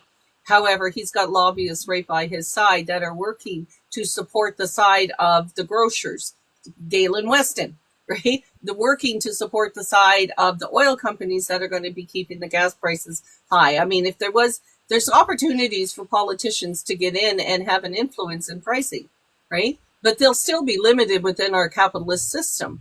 But they should be able to at least exert their voice for the people in the roles. But to have Yeah, but something Pierre's that's private sector's experience is minor compared to Trudeau's cozy relationships with large corporations and charities. Absolutely, they have cozy relationships. They have different funders, right? As somebody who sits on the further left, I see capitalist influence everywhere. Trudeau is very big through manufacturers, for instance, because of being in Eastern Canada, whereas Poilievre comes from Western Canada. So the people in his pockets that are promoting his work is oil and gas. So they just have different billionaires, but they're both, they're both influenced by who their capitalist funders are. But Trudeau also is funded by oil and gas. And when you have a lobbyist like Burns and Melissa working side by side with the Conservative leader, then the lobbyists that he's got working beside them is who their voices are going to advocate for their corporate interests. The same way the Liberals are going to have their lobbyists buzzing in their interests. Excuse me for interrupting, but I have personal experience of the lobbying efforts in Ottawa. My ex-husband was in airplane procurement while he was in the military. We met every manufacturer in person. They wined and dined us. They wanted the contract desperately. Their lobbyists were the ones who took us out for dinner. They're registered, and they cannot. There are certain restrictions on their behavior. They cannot offer money. That's illegal. Pierre doesn't campaign against Indigenous rights. Oh my God, you're not listening to me, are you?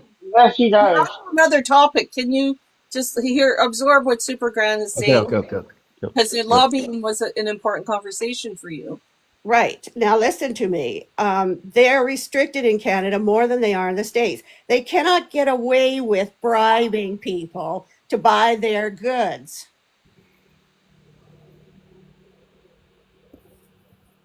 Okay.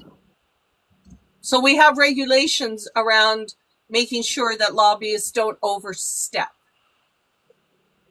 So Connor, I just wanted to address something. Hi, my name's Salish Warrior. I'm Comox Nation Coast Salish Indigenous. Now, I may not look like it because I am white presenting, but Pierre Poilievre 100% does campaign against Indigenous people. In fact, he told me that I need to learn the value of a hard day's work. Yep. He quite literally told me that. He also told me that we don't need truth and reconciliation. We need to be assimilated back into society, a society that colonizers created, not Indigenous people that own this fucking land. He also wants to take away our resources. He does not want to work with us. He wants to remove our rights to control what we do with our resources. And I could care less what your opinion is because I am Indigenous. I could care less what your opinion is because I am Indigenous and you are not, and I know better than you would. And again, you don't need to say that arrogantly. I can't argue with that. You cannot argue with that. I have lived all of this firsthand. I have lived through not getting a pension because of Pierre Poilievre and Stephen Harper after being in the military. I have lived through not getting medical aid because of Stephen Harper and Pierre Poilievre in the military. I have lived through Indigenous issues through Pierre Poilievre Harper, through the Pierre Poilievre and Harper era. Connor, I am Smart's Red River Métis settlement, Prairie Cree, and I am an Indigenous woman, and I will face every problem that Pierre sends our way because he doesn't respect us. He doesn't care about us. He wants to assimilate us and wipe us out again. He doesn't care about anyone who is non-Indigenous or who is Indigenous or BIPOC. He only cares about the quote-unquote pasty pirates or non-Indigenous or non-BIPOC. That's what he cares about. Amy, it is absolutely true. Absolutely true Look Lee, it why don't you up. come up here and You show don't your think face Pierre in cares front of all about of us as you're sitting Canadian? here spewing your crap? Come on up, Again, Amy. Come on up to the panel, Amy, Connor, and bring yourself up. Hang Come on up. Con- hang on, Pixie. Hang on. I like that Connor's up here presenting a very reasonable explanation of why he wants to vote with the Conservatives. Now we're pushing back and giving him some food to chew on, because sometimes people don't know the history of the Conservative Party, especially if you're younger and you haven't lived through the Harper days and you haven't lived through what Pierre Poilievre has done for the first, 10 years of his political career, and how Let's go back hard to Marlene. he was when he was younger. And I think Stephen Harper did, he used him in particular ways, the sacrificial lamb of some sorts, because he was young and they manipulated him to do certain things that, it'll be accepted because he's a newbie. We could just push the boundaries by getting him to do it. But they grew a very racist rhetoric within that man. They grew, what he's presenting now on the campaign trail in the last little bit, as if he's Indigenous supporter when his whole career has been against it. he also wants to go against Bill C-69 because it gives us a head at the table. It gives us the consultation that we are all Indigenous people are meant to have. We are the people that should be at the head of the table with construction projects and everything that going on. We need to be consulted. It's called duty to consult. They also have a fiduciary duty to us as Indigenous Responsibility. people. Yeah, fiduciary responsibility to Indigenous people. And Amy, you can go look this up, but this is what this person Yeah, but said. he said he'll fully repeal it if he becomes prime No, minister. no, he won't. No, This he is will the thing. not. They He's want got our. First Nations 112 on the list. Like this is you were in our live again last night, Connor. We went through this with you, I think, last night. Go No, look at the no. policies and declarations of the Conservative Party. Under L, 112, under them removing trans women from sports is where First Nations sit in their policies and declarations. That's Yes. 112. Do I have to repeat that again? And I think we repeated this to you, I think, several times last night. There's a course, 12-week course from the University of Alberta on First Nations. You should go take it because you really Yes, need it to will. educate yourselves. And Amy, if you have so much to say, there's an empty box up here. Come on up, lady. Let's see it. Bring your face on up. Because I would really like to have a conversation with Amy one-on-one. Okay, Because well, she is let's so have wrong. Native come into the conversation. Was there something that kind of, stood out for you here that's you want to comment on? The fact that she's sitting here saying that she's a First Nations woman, that she's also a lesbian, and she's going to vote for Poilievre, and then sit down in the comments here and call us a liar. So why doesn't she bring herself up to the box and have a conversation then? The fact that she's calling you a liar shows that she's not Indigenous. Yeah.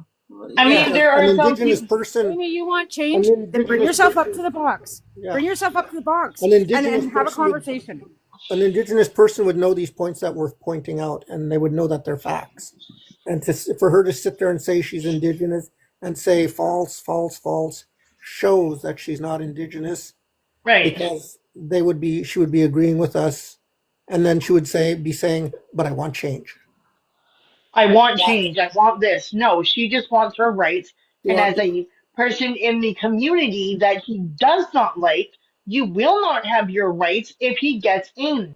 And you voting for this man breaks my oh heart my because I freaking know. Lord, that is the most So here you racist are thing again to insulting say, a bunch of Amy. people by calling us saying that we're on welfare. None of us on this panel are on welfare. Let's make that very fucking clear right now. We all work full time and we also have children, families, and lives, and we all pay taxes. I'm a property owner as well. And I'm married to a First Nations man that works his ass off in the oil patch. So do not sit here and call us on fucking welfare. Bring Okay, your that fucking sorry ass up to the box, Amy. Ready Come on to up. with that? You're just a coward, Amy. You're quite literally a coward and you're a bot. You have no followers, you have no content, you have no nothing. You're just here to I don't troll. think she's You think actually we a don't real. have jobs? I literally stated several times that I worked for our country for 16 years. I'm now an executive chef and probably make more in a fucking week than you make in a year. And I'm sick and tired of this notion that people that vote left have no He jobs. says I'm And definitely that a the people bot on the too. left are sitting on welfare, where the majority of the people that are getting social assistance in this country are conservatives and conservative-led provinces. Oh, not to He says mention she's that a bot, TP. so can we No, drop her? no, no. Just hold on. The funny thing is, you call all of us welfare people. Polyev is the biggest welfare queen that we have in this country. So 100%. keep giving them your money and everything. Go ahead. Keep on. Again, like what you were saying, Smarsh. Polyev has lived off the Canadian taxpayer for 20 years. His wife is a parliamentary assistant to Michael Cooper. Michael Cooper is an MP I that know. rents their house. They have been triple dipping off the Canadian taxpayer for 2 decades. Now they're all scrambling because if he loses his little seat, then old Anna won't have her chair at Cooper's little office, and they're going to lose Stornoway because then they're going to have to pack their shit and move the fuck out. Bye bye, Jeffrey. Bye bye. Mhm. And you know what? The other thing is that it's an insult to be saying that you needed income assistance or that you needed welfare support. Who cares if somebody's on welfare? They're just as valuable as a person as the next, and should not be used. This should not be used as a way to insult somebody. You know, like if nobody wakes up one day and says, "I want to live below the poverty line, so let me live on, income assistance." Nobody does that, and Nobody so told her to be husband. using it in I don't such a way. tell me I tokenize my husband. You're tokenizing yourself there, pretendian. I put her on timeout for Oh. 5 minutes. I can't stand her racist rhetoric. Okay. Yeah, do what you need on a mod level. So Connor, it sounds like you've been in a few rooms trying to either reinforce what and I think everybody does this. We all want to reinforce our belief system and that we've made some good choices. But I hope the information you've learned today, because politicians are complicated, right?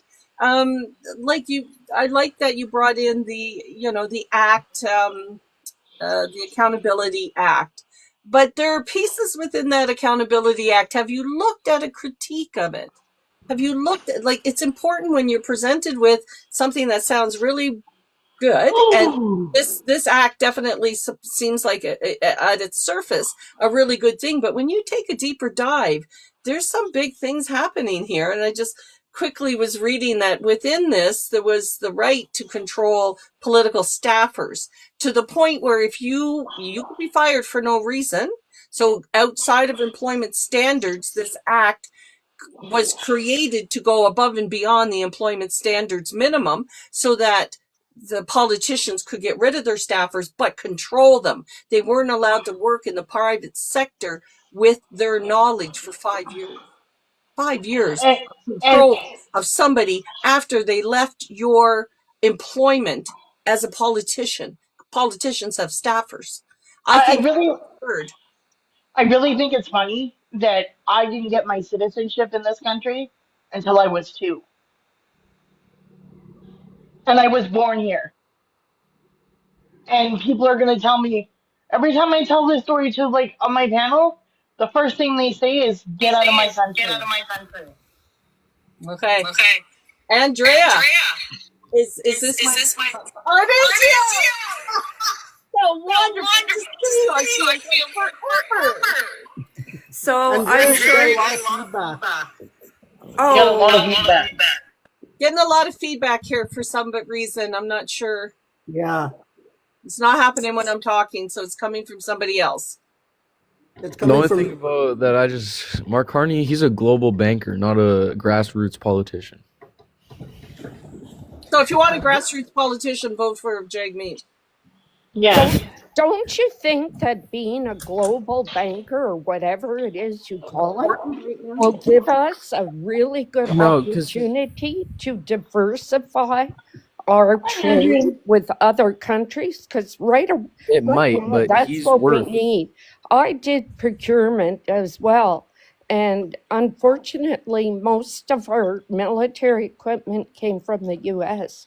We need other countries to fill in the gap. We need Canada to build up their military defense equipment base so we can buy from Canada. The only Canadian company I really bought from was Bombardier because I had the Snowbird file and I could only buy from Bombardier in Montreal.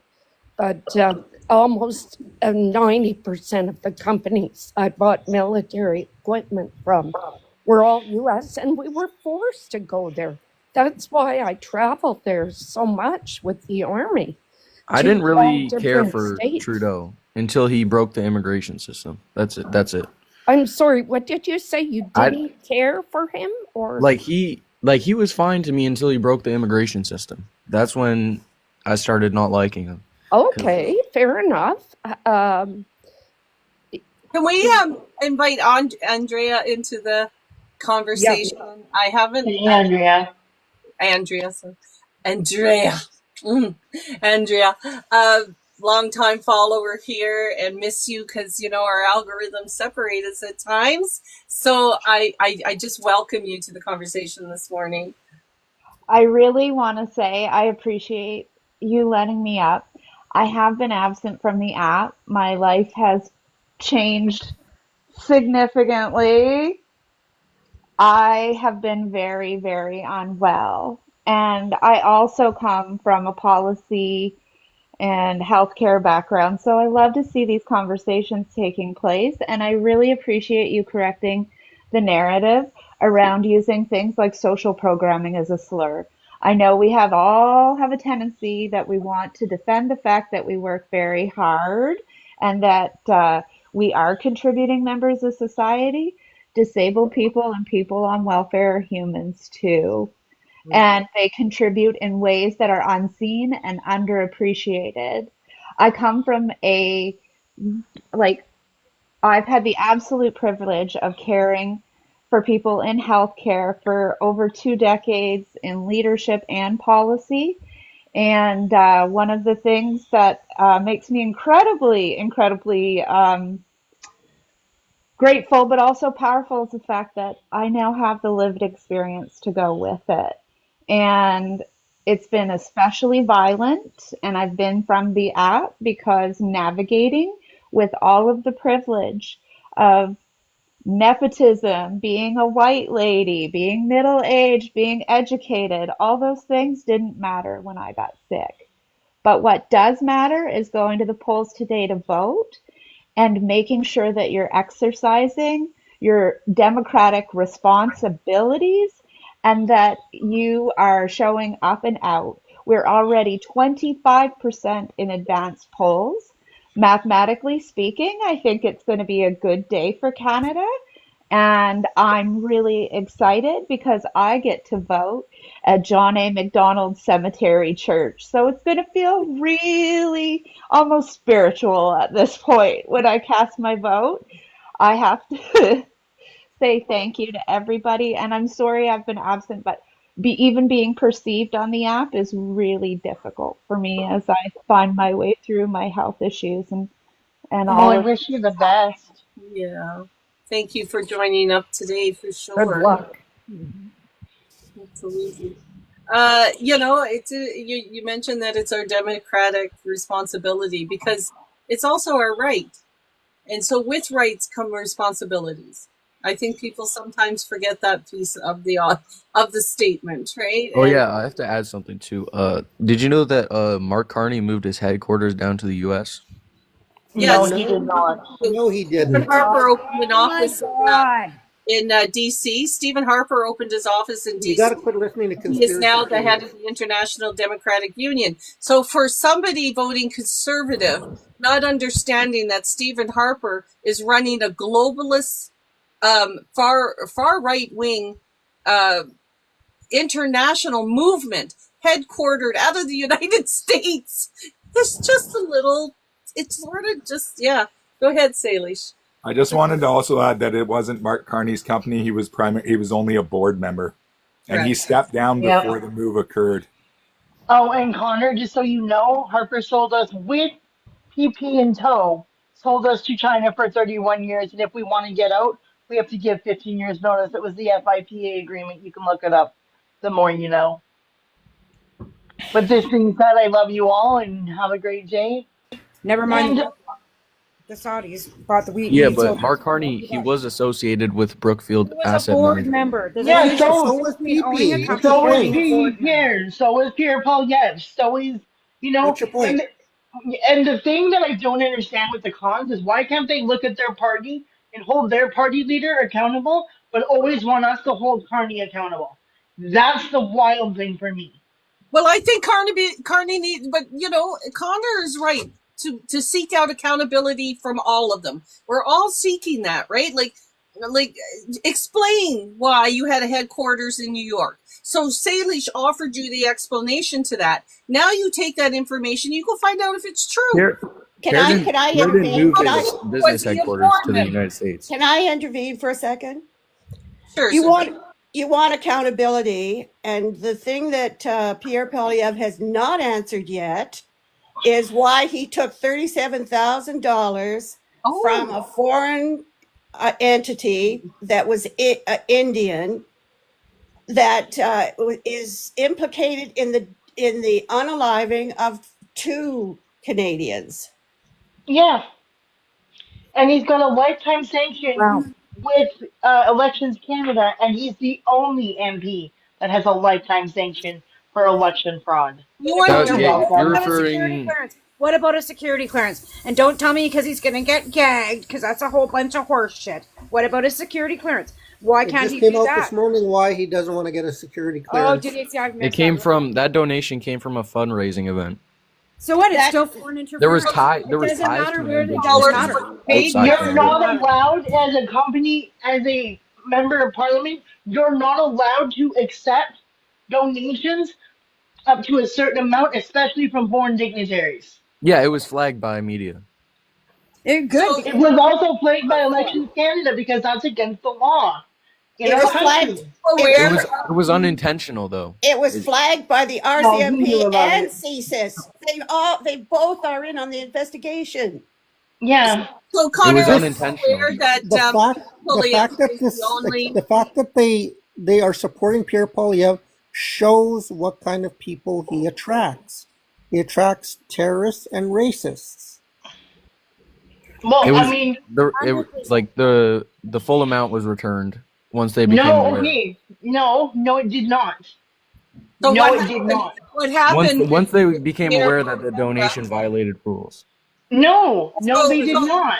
No, Pierre Poilievre was found guilty of election interference by Elections Canada, and he's the only sitting member of parliament with a compliance order. And when the scandal hit under Stephen Harper with the robocalls, because that's what this is related to, the robocalls, not his $37,000 paid vacation over to the Philippines, I believe is where it was, because it was about lobbying, right? The government was lobbying Pierre, and so he accepted that. I'm not sure if he paid it back, but the bottom line was, because the heat was so heavy, Harper prorogued Parliament. When you prorogue Parliament, all investigations get shut down, and Yeah. that's how Poilievre I got don't know. I think the the scandal with donation that was an $37,000. error.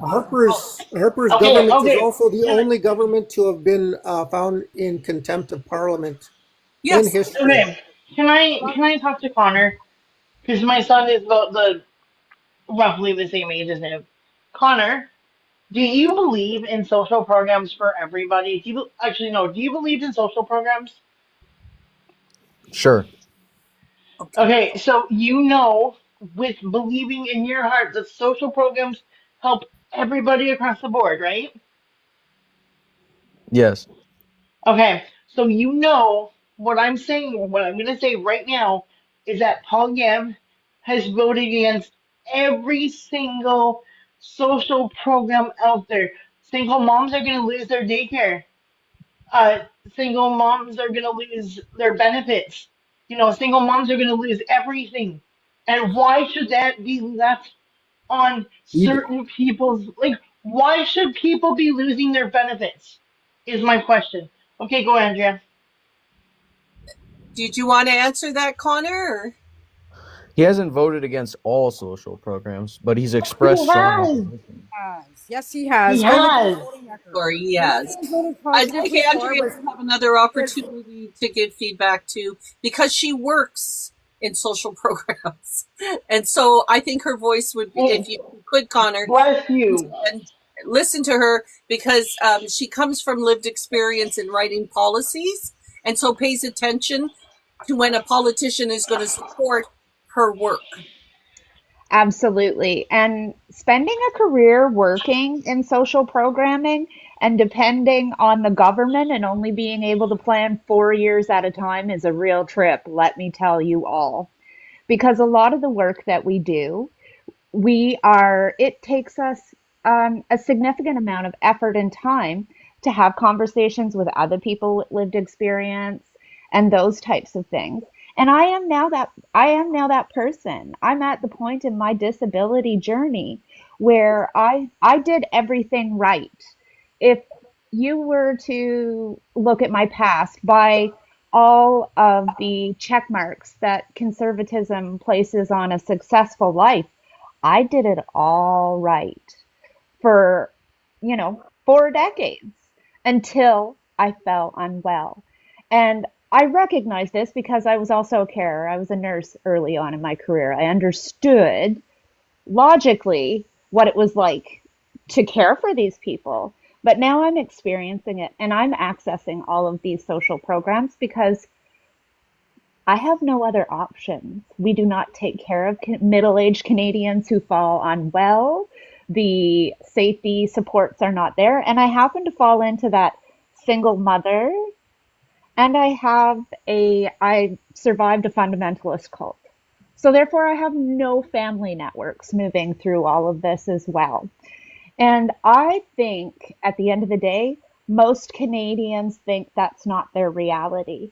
But the reality is, through the lifespan, you will be disabled at some point in time. And these social programs are needed.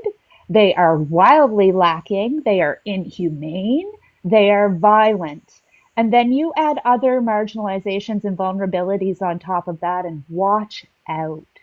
And I don't believe conservatives wholeheartedly believe that Canadians shouldn't be cared for, that we shouldn't have a chance to be healthy and Have you well. ever heard a conservative talk about a social program Yes, he at the supports level targeted programs that help those in need. at the level of depth that you just listened to? Have you heard a conservative talk about it at that lived experience level? Yes, because he focuses on targeted programs that He limit wouldn't be one government of them, spending. right? He wouldn't be one of them. He's not had that lived experience. Have you heard a conservative politician talk from a disability lived experience? No, because No, no.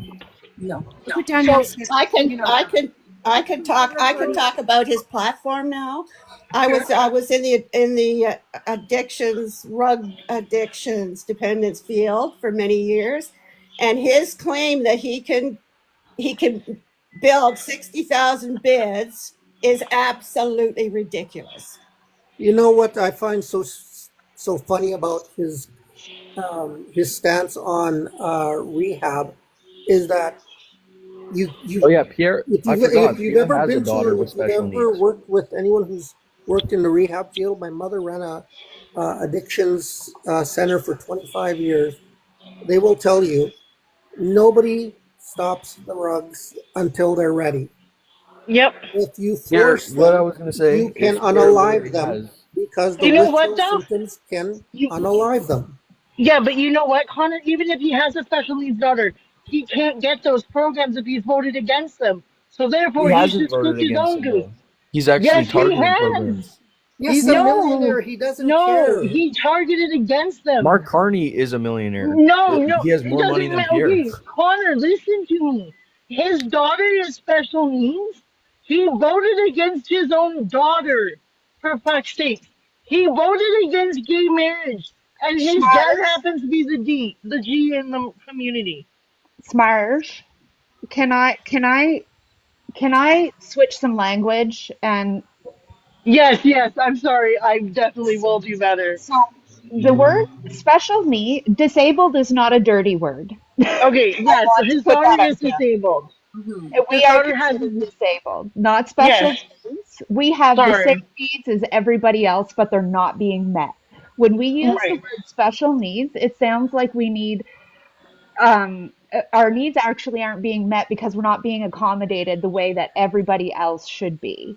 Yes, So and I had no I. intention. There was no intention in offending. I That know was my. That this was was my an bad. this was an opportunity to share with everybody. Our vernacular has not caught up with the fact that ableism is rife clear across the board, and we can always do better. But I will Yes. say this: I also, um, I also come from a policy writing addictions background. I happen to be involved in the decriminalization. We were the first province to go live in British Columbia. That policies and whatnot. They still need work, but they are the first of their kind in Canada.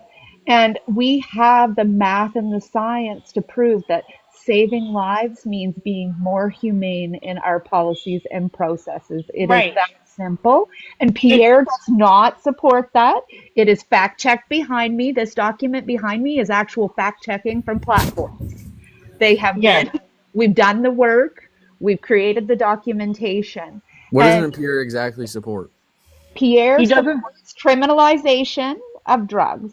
Criminalization of drugs kills people, and it kills people of color Unalive. at a much faster rate. It is Unalive. unacceptable. It's Oh, okay. it is unacceptable that we think criminalizing drugs is the way to move forward in 2025. We have debunked this decades ago. The fact that we're still talking about it is a problem in and of itself, and it's not okay. Pierre has no intentions of making more Yes. robust. No, Connor, I'm coming from a background of expertise. I've done the work. I need you to hear me on this. Okay. You talk and He then I'll talk. he does not have any expertise in this space, and the people that he has working for him have no interest in going and finding the actual processes, policies, and science that back this up. Other nations have been doing this for decades. We are very far behind in this space. But the fact of the matter remains criminalizing drugs, putting people in jail, and leaving them more disconnected from their community puts them at higher risk for not living He's robust lives, for not having a quality of life, or longevity of life. Those he's things are gonna all do what he calls treatment, not taxpayer funded drugs. But okay, but here's the thing: forced treatment Force is people not a into thing. coming from a You can. person that is in recovery He for the wants last to 20 years. recriminalize possession of hard No, drugs. no. You know what we need to do? We need to legalize all drugs. We need to start manufacturing them, putting them on the Yes. under the, behind glass, And instead of putting him restricted in jail, 19 plus, and putting them restricted on so much an amount. Because the only way you're going to get rid of the toxic drugs is by manufacturing them, legalizing them, regulating them, and putting them on an age limit like they did with cannabis. Sorry to tell you, but that's the only way, because people are always going to do drugs. The reason why people are dying is because they're buying toxic drugs off the street that are not regulated. can I talk? Regulation would be the best way for us to get forward and stop people from dying. And here's another little news flash for you. More people die at home alone of addiction than people on the street. That's right. That's true. Instead of Connor, putting what them in about- jail, he But says he's here's the going to put thing. Here's the addiction. thing. I do want to give Connor the opportunity. There's been a couple of comments thrown at him. So what's your reflection on that? Instead of jail, I was trying to add a point this whole time. But instead of jail, he wants addicted people, or he says addicted people should be offered recovery programs. No, he wants to force people into recovery. That's what he wants to do. That is the UCP's first thing to do, is to force people against their will. He opposes into safe supply No, programs. no. Safe That's supply is the only way. Safe supply Safe is the only way supply to is keep the the only drugs way. from being toxic off the street corner. And Polyev does not accept harm reduction. Harm reduction saves lives. Safe injection sites save lives. Yes. People are not on the street due to just drug addiction, trauma, poverty. We have to stop it from the root base, which is trauma and poverty. We have children on the streets in my town of 13 years old dying of drug overdoses because it starts at home. They're watching mommy and daddy snorting coke off the kitchen table and drinking all night and partying all night. They have no sense of basis. We have lost a whole generation of people to drugs because people think that it's okay to do them, and it is if you're doing it not to harm yourself or anybody else. You mind your business and let them do the drugs, but we need to have it so that they're at least safe enough that people aren't dying from them. Yeah, And but I- if you I- replace it I- with treatment programs, understand the limited power of a federal politician to deal with this issue. First of all, he cannot open, unless he opens a federal treatment system, which he's not talking about. It is the provincial governments that run treatment centers, not the federal government. He said he's gonna replace it with treatment programs. So here's the thing. Money. Hang on. If Tiny Trump gets elected and puts forward money to give to the provinces to run treatment centers more effectively, and those provinces happen to be run by conservative governments like in Alberta, who takes healthcare dollars and redirects it into the oil and gas industry, there's nothing a federal government can do about that because of jurisdiction. So coming to table with that plan just seems absurd because they don't have the power to implement it. What they do I'm have talk the power about to do is regulate law, like they did with Colombia, to try the safe injection site, or to decriminalize. That's what they have the jurisdiction to do. They do not are safe consumption sites for alcohol. So it is misleading information when they present it to you that way. They don't have the ability to go in and set up these treatment centers. But he opposes decriminalizing hard drugs. He supports criminal penalties for drug possession. He opposes free, safe supply drug programs, and he supports and wants to expand investment in treatment and recovery programs. You cannot force people to do anything. You're going to put people into treatment centers. Yeah, that is true. If they're not going to want to be in that treatment center, then they're going to get out of that treatment center, go and use drugs and die because they're not regulated. Okay, here's the thing. Newsflash, you need to manufacture them first. That's what they did with cannabis. Cannabis is the best and the highest rate of tax that we've got going in Canada right now with the new industry. But again, can I say something? You've got a safe consumption site with a bar that you guys go to every Friday night. Can I say something? Yes, Super Granny. Yeah, there's a couple of things that need to be understood. The average relapse rate for any patient or client is 7. That's the average. They're going to relapse 7 times. And let me talk, please. There's one other very important thing you have to understand. I can get you dependent on H in just 3 days, and it may have nothing to do with your medical history or mental illness. It's not necessarily tied to trauma of the past. You're right. Okay, can I just put it in short what Pierre wants to do, and then I'll let you guys talk. Sure. Okay. Well, I have Pierre something wants to to. I want to say this whole thing without being Pierre wants to recriminalize possession of hard drugs. He wants to oppose free drug programs and focus on mandatory treatment and recovery instead of enabling long-term addiction. So the drugs are criminalized. They became decriminalized so the pilot project in British Columbia could move forward. That has been rescinded and the law has shifted back. These drugs are already criminalized. So what message is he selling you? It's not illegal to be a drug addict. Being an addict is not a crime. And here's the thing. A friend of mine was in recovery. Okay, he went to the hospital. He detoxed. They were going to get him into a rehab. He wanted to go to this rehab. All he had to do was stay at someone's house for 3 days. That is true. Okay, listen to me.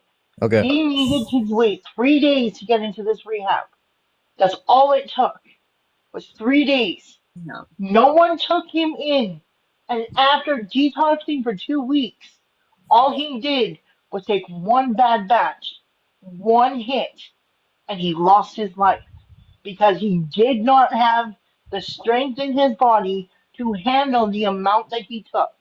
But don't you think there's concerns about open drug use in parks, near schools, and on public transit? God, you're not hearing me, my dude. Go ahead, Jalish. No, I am hearing you. I agree. You're not, though. You just take away... Go ahead. I just want to amplify what Hugh Jazz is saying is you have to start with mental health. You have to start with mental health so that they can cope with rehab and they can cope with things. But it starts with mental health. You can't just force people into rehabilitation. You first have to work with them and understand them and understand why they're using, and then bring in mental health professionals and do this with mental health professionals, and then get them to a place where they're ready to accept rehab. I just don't think the liberals' partial reversal is enough.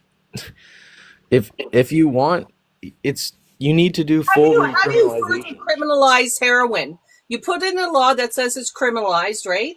Or all of the other substances, all the way down to psilocybin and mushrooms. They're all criminalized except cannabis and alcohol. Every one of them.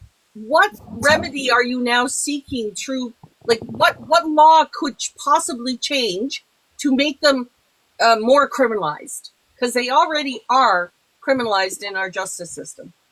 Mandatory recovery treatment to actually save them. That's not about criminalization of a product. We're talking about you just said you wanted to have criminalization of drugs reestablished. So you have the belief system that they're not there if you need it reestablished. So I hope you can take away from you today the messaging that that it is already criminalized in our system. So it's a false talking point, right? To tickle ears. Andrea, can you come into the conversation now? Yeah, Andrea? I was just going to really quickly acknowledge the fact that one of the key issues that we see around forced rehab also happens to be the fact of the matter is that we don't take care of each other, and we're sending people who are lacking connection with no community into a space to potentially fail and lose their lives. And the policy that Pierre has put out with the Conservative platform simply does not take into account human behavior.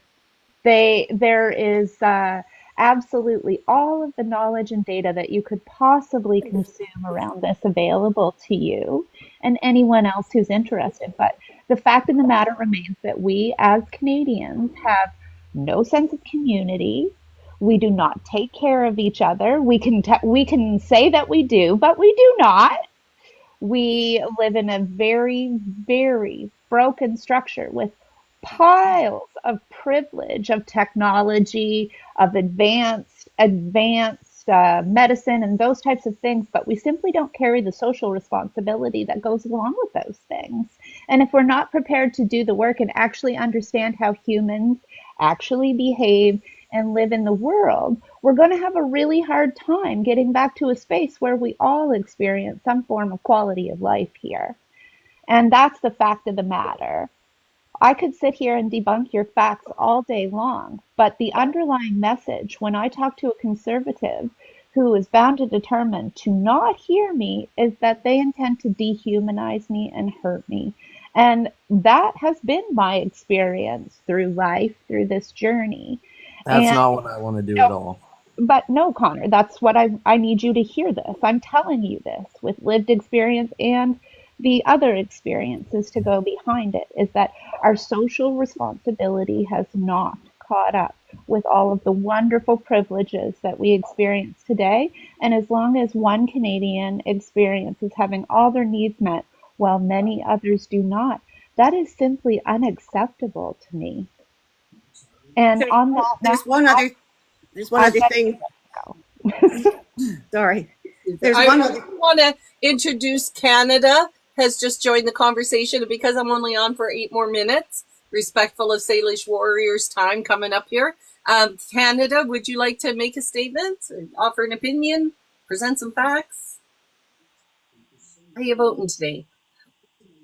Oh, Sorry, crap. Ann. Hi. Hi. Oh If my you- goodness. I'm so sorry. I haven't done this before. Oh, And I didn't know that I was invited up, so I apologize. Okay. Yeah, I already voted. I mean, the minute I was able to vote, I voted Liberal, of course, because I Anything but in the conservative. policies, and I am in addictions in mental health. I'm a nurse, and so this is a really yeah, it's an important conversation to continue having, and I trust that Mark Carney is going to address these issues. I fully trust it, so I'm very hopeful. Well, Yeah. I mean, lived experience is very important, especially from, from the provider's point of view. Yep. right? Because you get to see the results of policy and how it plays out on our streets. How the political becomes personal is in your work environment, correct? Right. Yeah, absolutely. And I mean, currently I work for a not-for-profit in mental health, but prior to that, I worked for a private facility. And that would be my big concern with making it mandatory. The money piece, right? Of course, if the Conservatives make that mandatory, who are we paying? Who are we having? Where are we sending people? It's just can I talk about that? Because in the 70s, all these hospitals in the United States opened up all over the map because Canadians were sending people down there and the OHIP was paying for them.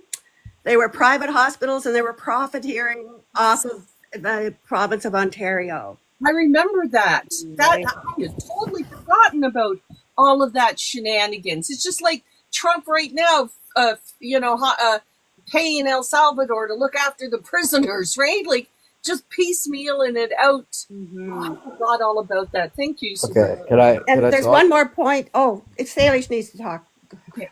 If you wanted to keep rolling, I'm fine with it because we've kind of got the ball.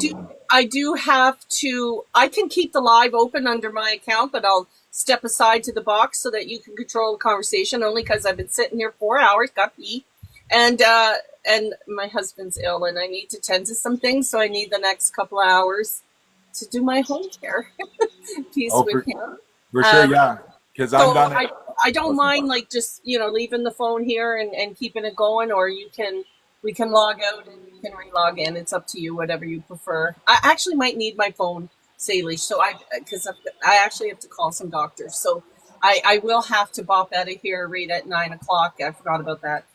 This is such great conversation, though. Really, thank you all for joining, and Connor, you especially, because it is difficult to have sometimes the opposing voice in the room, especially if you've ever at times have felt sort of cornered in this room. That's not what I wanted to have as an outcome for this, but that you chew on some very basic pieces of information, because these are the things we're chewing on, right? If you want to come in here and influence us, like the conversation about that, the Accountability Act, that was very valuable, right? Forgot about Stephen Harper doing that, and I can see where that would be something that, at least it's legislation you can point to, right? So we have presented quite a bit in terms of legislative evidence for why we're voting the way we do, and hope that it influences you, but it doesn't, and we're still part of your journey. And Connor, I just want to say thank you for being respectful. We don't get many conservatives up here that are very respectful. So I have to give you, and I feel so bad. It feels like we're ganging up on you, but we're really No, not. it's good. We're just trying to give you the best information we can. So I just want to say thanks again. Comes with emotions. Yeah, you've been. Yes, thank you, Connor. We do appreciate your willingness to put yourself out there and to face the opposite side, because we're fully, mostly liberal supporters here, and you're really on the other side. So thank you. Does anybody else want to have a closing statement before I sign off here? All right, if you want to just come back over to the Beaver Network in a few moments, I'll be on and we can continue the conversation and keep the ball rolling if everyone wants to head on over there. And yeah. Back at 1 o'clock. The Beaver Network is doing a marathon, right? A 24-hour marathon to discuss all things election related. As well as tonight, we'll be celebrating our 1-year anniversary here on the Beaver Network. And if you can, bring a cupcake, Salish. Bring a cupcake if you could join us tonight. That'll be part of the celebration. But as I sign off here, I want to acknowledge that I'm with the Lheidli territory. There's no treaty number here settled yet. That's a work in progress. But I did not open up my live with an acknowledgement, and there is never a bad time to do that acknowledgement. So I want to just put that statement out there, and be respectful for all the Indigenous people. Gaga has else come into the conversation. I have no idea how that happened. Somebody else moderated her or them up into the room. So quickly, Gaga, what have you got to say? It's nice to see everybody. I voted. I'm happy. I've spent some time yesterday on YouTube on a post, and you all are familiar with my content. I try not to be aggressive or assertive. I just try to talk about information literacy.